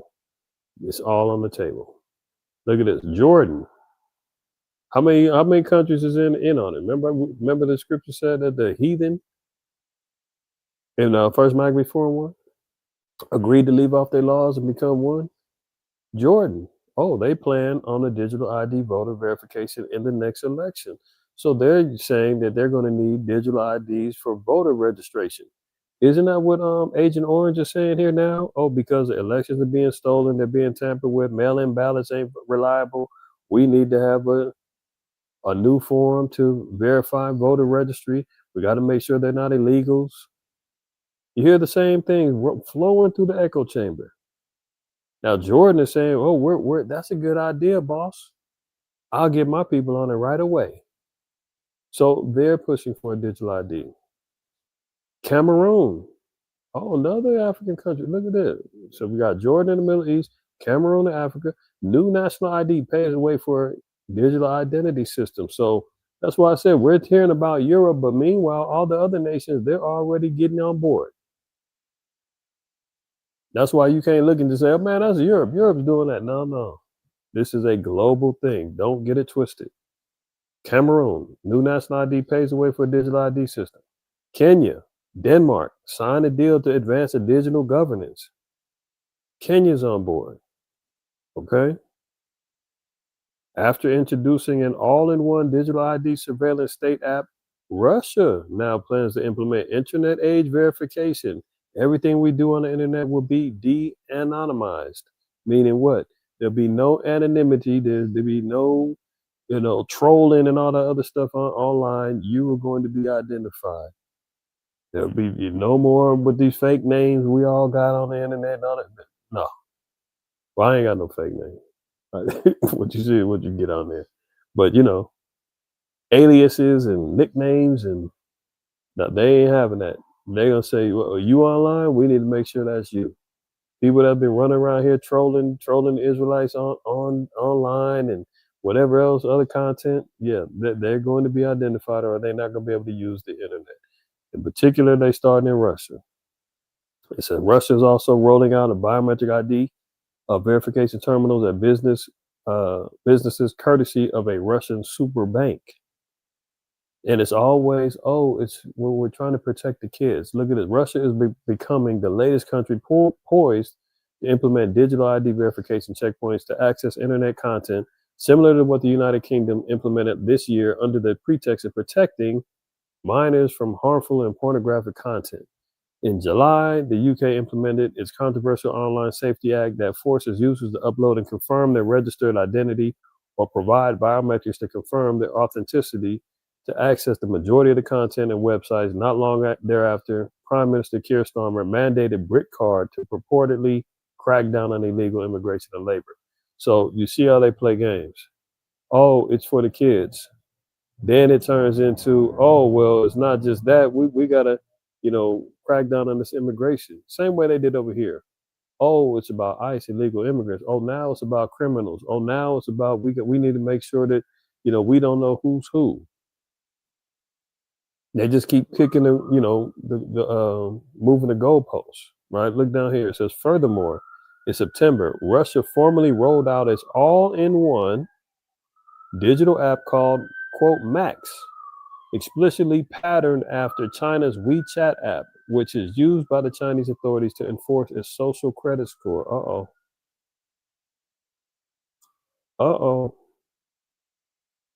One all-in-one digital app, and it's patterned after China's WeChat and after their social credit score. Okay, let's look at this. If you go to China, they're piloting it a few years ago in Shenzhen. So I lived overseas. If you go to Shenzhen, back in 2017, they already had facial recognition cameras there. So if you jaywalked in Shenzhen, they would immediately detect that and send you a notification, and they would deduct money from your what they call WeChat account. They use two main apps, WeChat and Alipay. Oh, hold it. He said they use WeChat. That's the same thing Russia said they're patterning their system after.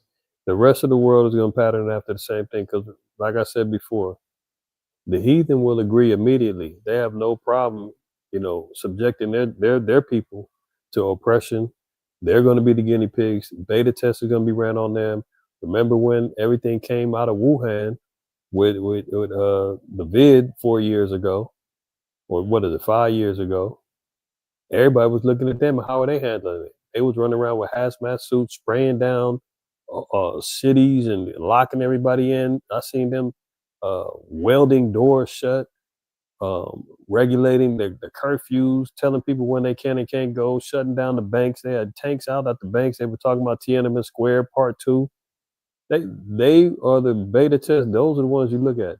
Now we see China got the social credit score jumping off. Your behavior, your facial recognition, everything is going to be monitored. Your credits is going to be taken away from you. If you don't comply, you won't be able to buy, sell, travel, all kind of stuff, right? I played a video a couple years ago of a woman. She was in China and she had a gift card from her uncle and her cousin or something like that, but she couldn't unlock it because the facial recognition didn't match. I don't know if y'all remember that, but I played that video a couple of years ago. It was a damn Chinese woman. And she was visiting in China or something. They gave her a gift card with some money on it. And she was like, I just want to use the money, but I can't unlock it because it's all China's got this damn facial recognition. I can't even use it. And they had her looking in the damn camera. They were telling the damn app was telling her open your mouth and all kind of stuff. But this is the beta test. So let me back it up a little bit. I'm gonna let it play. We deduct money from your what they call WeChat account. They already had facial recognition cameras there. So if you jaywalked in Shenzhen, they would immediately detect that and send you a notification, and they would deduct money from your what they call WeChat account. They use two main apps, WeChat and Alipay. So you can actually deduct your money directly from your account. This is 4 years ago, so this is not like some sort of conspiracy theory. It's not something that's going to happen 10 years into the future. This happened pre-corona in China. And so this system in China that exists is extremely advanced. They can detect if it's a man or a woman. They can guess your age. They can detect what kind of car model it is, who the manufacturer is. This is a sort of technology that we see in all these dystopian sort of films and whatever. And people keep putting it off and thinking that this is something that's going to happen later in my kids' lifetime or my grandkids. It's already here. And if this gets implemented anywhere, especially in a Western nation, it's not going away. Israel is already talking about the fourth shot. Then they're going to be going to herpes, and they're going to ask if you're gay. They're going to be asking if you ate 3 pizzas this week because it's unhealthy. If you buy certain books in certain countries, your country doesn't like you. You'll lose points in the social credit score system. So this is already the reality of the world in certain places, and we need to be aware of that if we don't want that or if we do. And to be perfectly honest, anybody who wants this vaccine passport, it's a misnomer. It's total control. Everything you do or don't do will be calculated to the point where if they can detect your GPS signal, if you have a phone on you, they can detect who you're hanging out with. Oh, you're hanging out with somebody that said something bad 9 years ago on Weibo, okay, like a Chinese equivalent to Facebook or something like that, right? Oh, you lose 2 points. Oh, you bought Japanese books, you lose 5 points because you don't like Japan. This is what is going to come here because it's already there. And we're doing that a little bit with contact tracing for COVID, aren't we? So that they can see where you're at and who you're with. The simple reality is that the technology that CSIS has and all these big tech corporations, they already know where you are. It's just that they don't want to shock the system too much and admit that they have it. Edward Snowden revealed all this back in 2013. He fled to Hong Kong. They wouldn't keep him there, so now he's in Russia. Yep. But the NSA has all of your information. They know your Google searches from like February 9th, 2004 in a bunker in Colorado. Help me, Rhonda. Right? They have all this information. So, but they don't, like in the US, they have the Fourth Amendment. They're not supposed to track you forever, right? So they pretend they don't have it, but they do. Yep. If they really want to utilize it.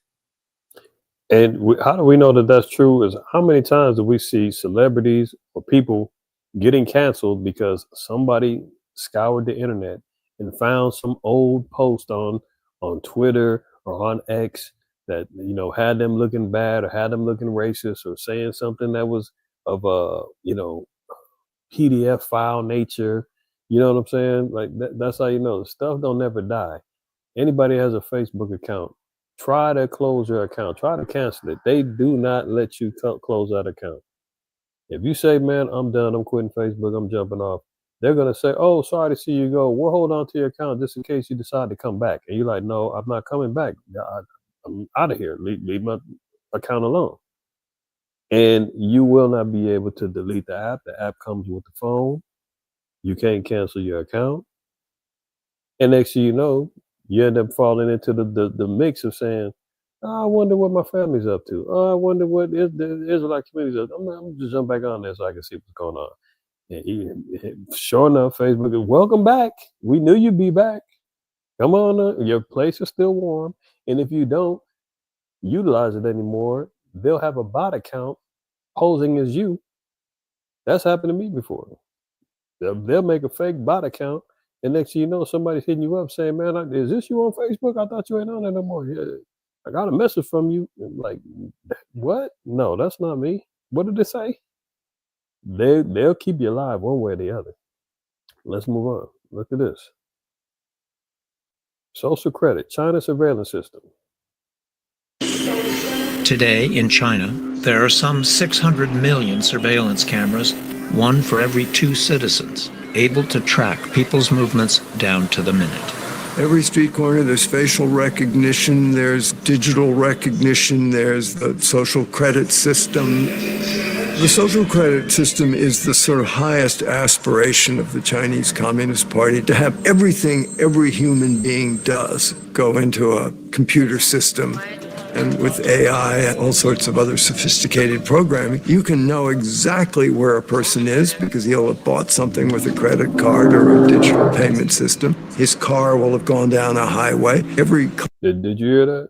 They said the way that they know is because you bought something with a card. What's your car got on it? Your car got a chip on it, doesn't it? Okay. And you said, well, I don't use that. I'm online. Okay. They're tracking that too. There's no escaping this. They have a global net that they're getting everybody. They want everybody entrapped in. And notice again, China being the guinea pig, they're rolling it out and they're saying, look how efficient it is. Look how we got our people in check. You don't see a whole lot of rebellion going on in China. Sometimes they get uppity over there and they get out and protest a little bit. But hey, what's the name over there? Xi Jinping, man, he puts a smash down real fast. And everybody gets back in line. And they don't play no games. That's the ultimate control that they want.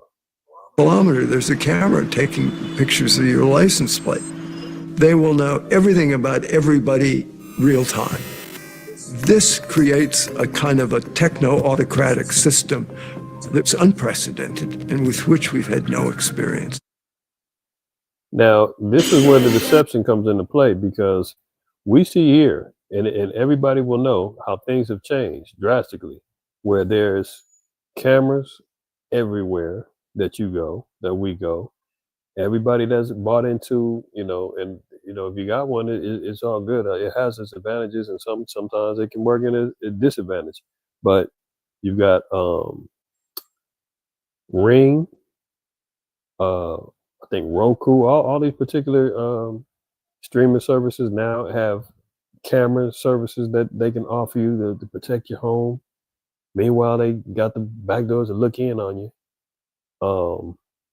How people are infatuated with selfies and taking pictures of themselves and looking all over the place. Like, these are all things that we see that's happening.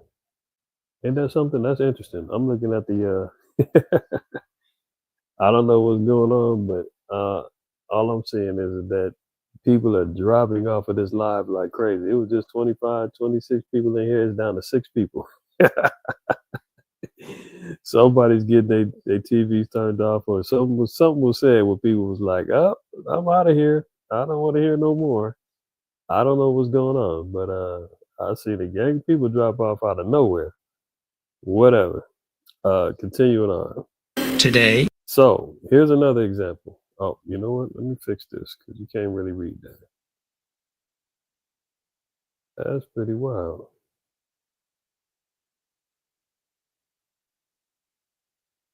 Now, Adahar, this is the technology, digital ID system already jumping off in India. Let me blow this up. Let's see here. Now we see China, they're on board. I just showed y'all multiple other countries that's already on board. Europe is on board. Now you see here Adahar, right? It's a 12-digit unique identity number that can be obtained voluntarily by all residents of India based on their biometrics and demographic data.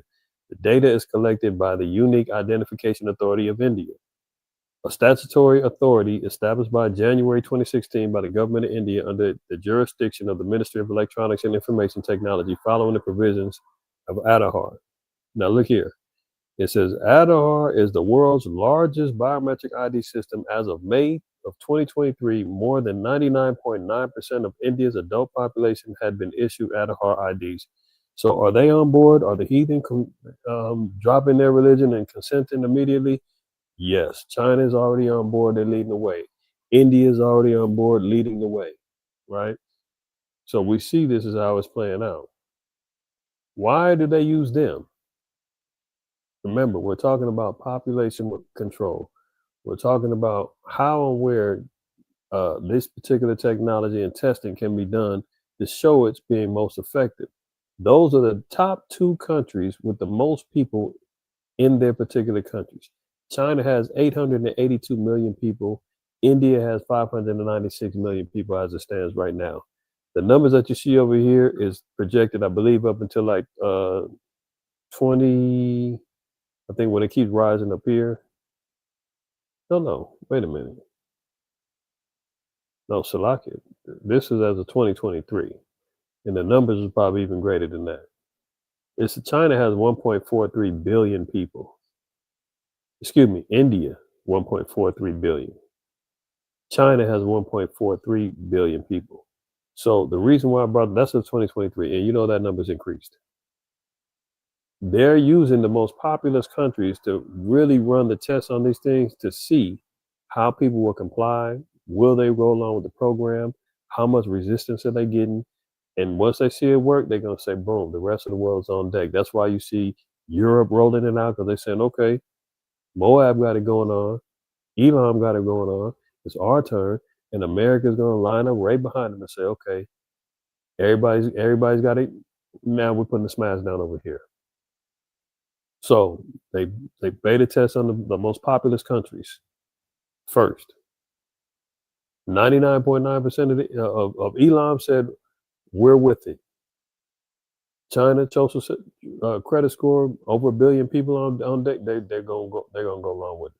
Well, it said 99.9% adults in India. So to be fair, but if the adults is doing it, the kids is gonna fall right in line too. That's just logic, right?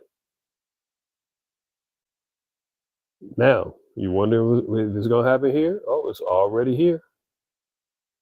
Already here. Look at this. Texas, ID will be linked to every Google search. New law requires an age verification. Starting January 2026, Texans will have to verify their identity or age just to access basic internet services under a new law, SB 2420. Echoing Australia's rule that now links ID to every Google search. Age verification is a gateway to a total surveillance state with the mandatory digital ID. That's where they are lining it up. Oh, it's for the kids. We want to make sure the kids aren't being able to access, adult sites, and they're not creeping around on the dark web or whatever the case may be. So nobody's going to be able to access the internet because unless they're able to verify that they're an adult age. And the only way they can do that is if we have a whole new surveillance system and a new digital ID that everybody has to go through, the biometrics in the system that can verify that their age is appropriate. So everybody, oh, it's for the kids. And I don't have nothing to hide, so I might as well do it too.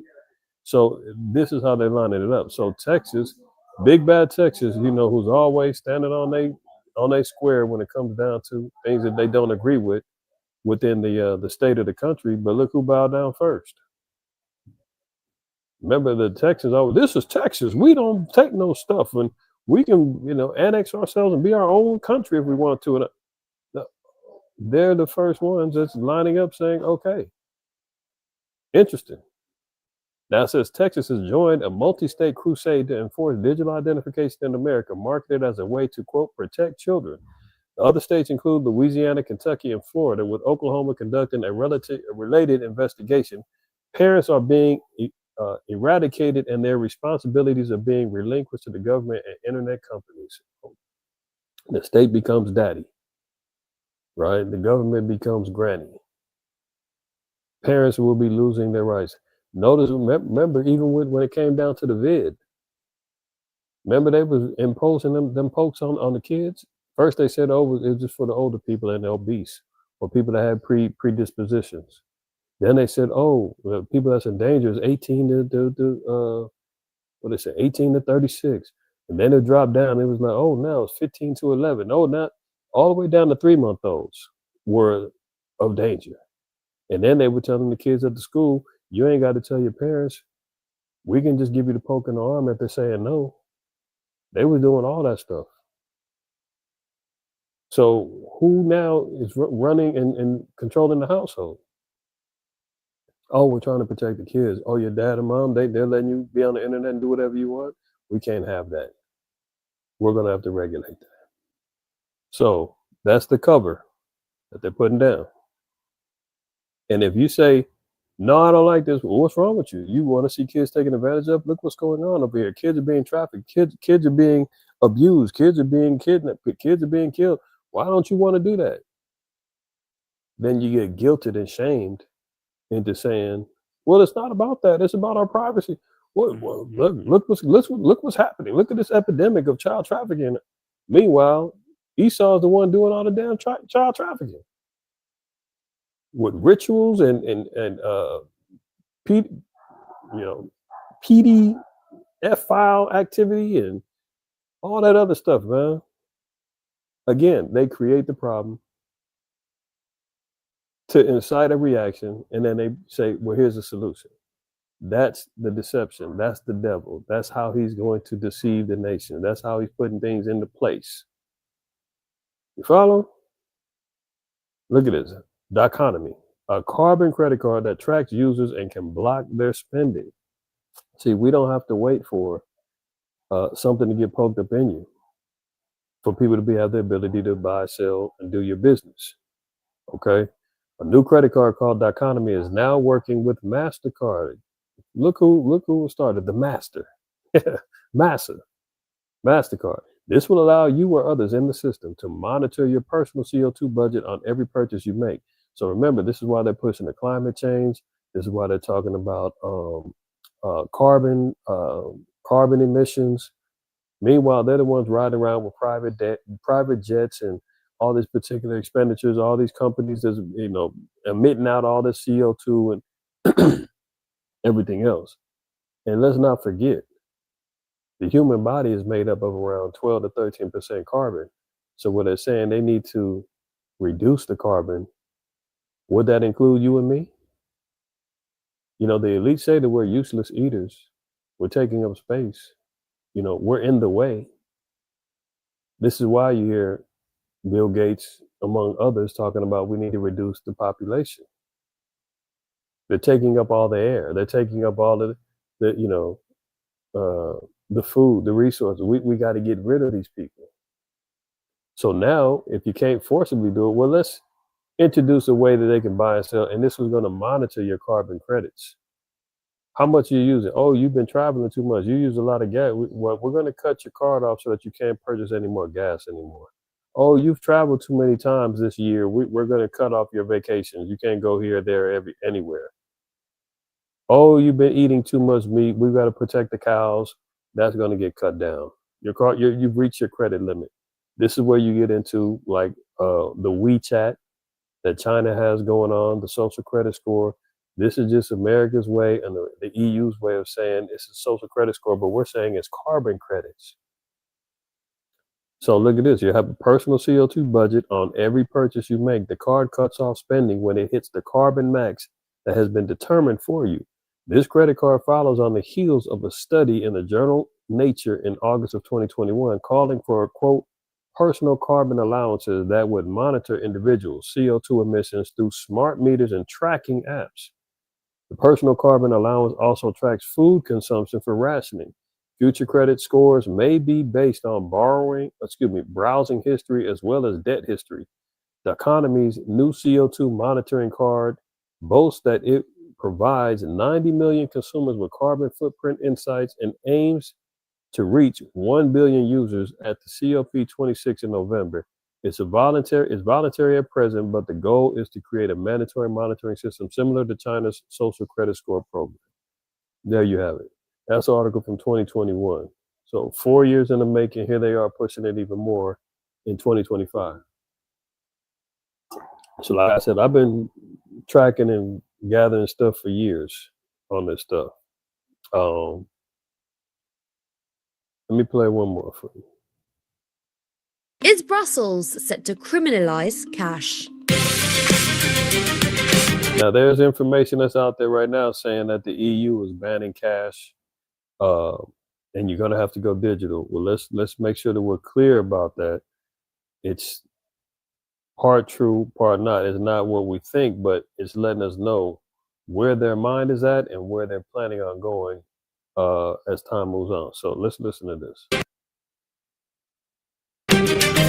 The EU is looking to make cash transactions which surpass €10,000 illegal tender, effectively killing cash, according to a series of social media posts like these ones. So let's verify what's really going on. Europe is introducing a block-wide limit on cash payments which exceed €10,000 in transactions between private individuals and businesses. These measures are part of a sweeping overhaul aiming to clamp down on money laundering, which is set to come into force in 2027. According to the EU, money laundering threatens the integrity of. So number one, they're saying it's not to take effect till 2027, but notice there's always an excuse.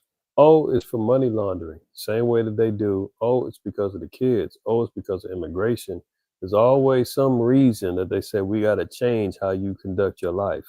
We got to change how you pay and buy for things. We got to change your privacy law. We need to monitor. We got to put these cameras up. We got to watch what you're doing. It's for your own good, though. It's for your own good. The bloc's economy, as well as the security of citizens. Sales brokered between two private individuals will generally be excluded from these new legal provisions. According to this viral post, the EU is making buying a car in cash a crime. This is half true. From 2027, buying a car in cash is not automatically a crime, but it could be an illegal transaction depending on who you buy it from and how much it costs. For example, if you're looking to buy a car which costs more than €10,000 from a dealership rather than from another individual, the business will not be. What she said. The post said that it's going to be illegal to buy a car with cash in the future, 2027. She said it's half true. She said if it's between two parties, it's okay. But if you're buying it from a business, it could be considered illegal if you're spending more than €10,000. They can't accept it in cash. Allowed to accept that amount in cash. You could, however, still buy the car through a bank transfer or with a bank card. Although a €10,000 limit will be implemented, EU member states are free to introduce stricter national limits on cash transactions. Did you see that? It said, although it's at 10,000 right now, it said the EU is looking at national limits on cash transactions. So they're looking at even lowering at that. Between a business and a private individual.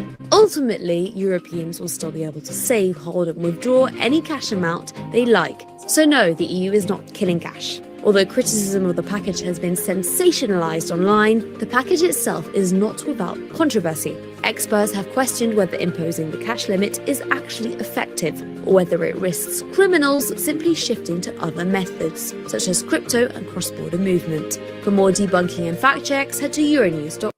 So Esau is so slick. So they sit back and say, oh, we're not banning cash. It's not illegal. Oh, but it is illegal if you're using so much money. And if you're using cash within a business transaction. So if you decide to say, you know what, I'm saving up, I see Quab said his bank is going to be the mattress. No question. You definitely got to have some backup plans. Don't invest, don't save all your money in the bank and don't put it all in crypto, digitize everything because it can get wiped out at a snap of a finger, man. You wake up in the morning and your account's froze and you can't get in. Look at, what's his name? Dr. Umar. He had his quote unquote bank account froze for months on end. He was online, panhandling, asking for some money because he couldn't access accounts because of the scandal going on with him and this ghost school that he supposedly is building. He was auctioning off $500 dates, just trying to get some bread. It was all bad, but he had everything locked into the banks. And he woke up one morning, couldn't access it. It was over with. But nonetheless, here they say, oh, it's not illegal. You can still get cash or whatever, but it's going to be illegal on how you use it. So, they play these semantic and word games. And then they said that the EU is looking at national limits. So right now, I thought the limit was 10,000. No, they're going to change that even lower. So we got to see what they're doing over there. All right. Look at this. AI can now stalk you with just a single vacation photo. Do you want to talk about Black Mirror in real life? Okay, so there's this guy on Twitter named Dries DePorter, described as an artist, speaker, and concept provider, who makes projects around surveillance, privacy, and artificial intelligence. So, do you ever feel like you're being watched? Well, his new project, The Follower, kind of proves that you are. Essentially, it's an AI software where you can upload an Instagram picture, and it will source all of the open CCTV cameras around the world until it finds the video of that Instagram picture being taken. I'm not kidding. For example, this picture, the AI was able to find this video, or this picture and this video, and this one as well. Right now, this isn't an app or just something that anyone could use, but it is a reminder of how so much of your information is out there and how easy it is to find your location. Just one guy put this together in 10 days. Imagine what a whole team could do with a month. And yes, this is your reminder to read up on how to protect your digital privacy. That is all for this video, but as always, if this interested you and you want to see more like it, I'd really appreciate if you followed along. Guy on Twitter, do you want to talk about Black Mirror in real life? Okay, let's pause it there, right? Yeah, you see all this? I still got to get through all this. We stopped here. No, we stopped here. We're at 26. I still got another, what, give or take 26 slides to go, or 22 slides to go. And I didn't even put everything that I got on here. This is the abridged version. All right. This is the abridged version. I'm gonna stop right there. Right. It's been about 2 hours. I know it's been a lot of information to intake, a lot of information that had to be remembered. But you seen that last video. It said the AI can track you just through your vacation photos. How many of our people love to just do their posting on Facebook, posting on Instagram, what I'm eating, where I'm at, all this other stuff. Now, meanwhile, AI is sucking all this information in. And then it has the technology to where it can interface and talk to all of the cameras all throughout the world and say, where was this taken at? Who was this? And it can come back. They said that dude made that video in 10 days, identified where those people was at and who they were by tracking them onto their social media and everything else. That's why you got to be careful what you're snapping, what you're sharing, and all this other stuff, because it's all feeding the beast, and the beast has an endless appetite. They're constantly in there, more, give me more, give me more. And what are we doing? We're setting ourselves up. So this is where the tech is going. And that's why the Lord said that the fools in Wisdom of Solomon 15, fools is going to be in love with this stuff. Fools are going to be like, man, this is so cool. Not realizing that they're actually setting themselves up to be engulfed by the beast. And then when they're in too deep, it's like, hey, it is what it is. So what? I don't care. I'm just going to keep on rolling with what it is. And next thing you know, it's going to be more problematic for them to live life, right? So this is where it's at. I'm going to end it here with part one. If this was informative and brothers and sisters are interested in part two and me continuing on, throw a 7 in the chat so I don't waste my breath and my time, because oxygen is important. I need it to survive, but I have no problem expending some of my life for my brothers and sisters to make sure that y'all are on point and thinking like I'm thinking and we thinking over here at MOTC, and sharing information, man, to make sure everybody's on point. Throw a 7 in the chat if y'all want me to do a part two, because you seen I got more. And like I said, maybe by the time I do next, maybe I might do it next week, most I permit, or the next time I teach a Shabbat class. We'll see when I can schedule it, but nonetheless, I want to make sure that it's profitable and everybody's getting something up out of it. So okay, all praises. Look like everybody's so far so good. Well, at least I'll see the 5 or 6 of y'all on the next one. Out of everybody's online, I'm only getting a few, but as long as I got some positive feedback from some of y'all, maybe some of y'all just not hearing it on the delay or whatever the case may be. But okay, kind. So part two will be upcoming. Like I said, when I schedule it, just make sure your notifications are set. I might try to do it next weekend, most I permit, or if not, it'll be in the very near future. And probably by then, I might add some of my other stuff. We'll see. Like I said, I didn't even put everything I got on there, but I do have more to share through the Spirit. All right. So all praise to the Most High, IQAhmath. The weather, man, it's cold out. We had some rain past couple days. Um, right now, I don't think it's raining right now, but we definitely got some showers, but we need it though, because air quality is horrible out here, man. We need some fresh air. We need some cleaning of the air, cleaning of the land. You know, the earth over here goes through droughts, fire season, and all that all the time. So the water is welcome, but you can see me. I got the hoodie on, man. And shout out to my sister, Mama Kai. She made this. Had this made for me for Purim. Malachi 3-in-1. They're not for sale. They're one of one. All praises. But yeah, you see, I'm in here with the hoodie on, man. So it's a little chilly out, but we all here, right? Uh, yeah, it's probably some bad storms, man, in certain areas, man. But it wasn't nothing too crazy that we haven't experienced before. One thing out here, man, they got bad sewage systems, so flooding happens all the time. You know, them sewage drains and all that, they be getting backed up, and next thing you know, we got water all in the streets. But so far, I haven't seen anything that was anything out of the ordinary. So far, at least in LA, in various parts in the city, we've been okay. I don't know about any place else. Uh, I know Elder Shaaf, he's up north in Richmond, up in the Oakland area near Oakland. He says it's cold up there. They definitely got some rain, but it's kind of cold. But our cold for you, Kohav, you'll probably be laughing. So we're pushing, in the low 50s.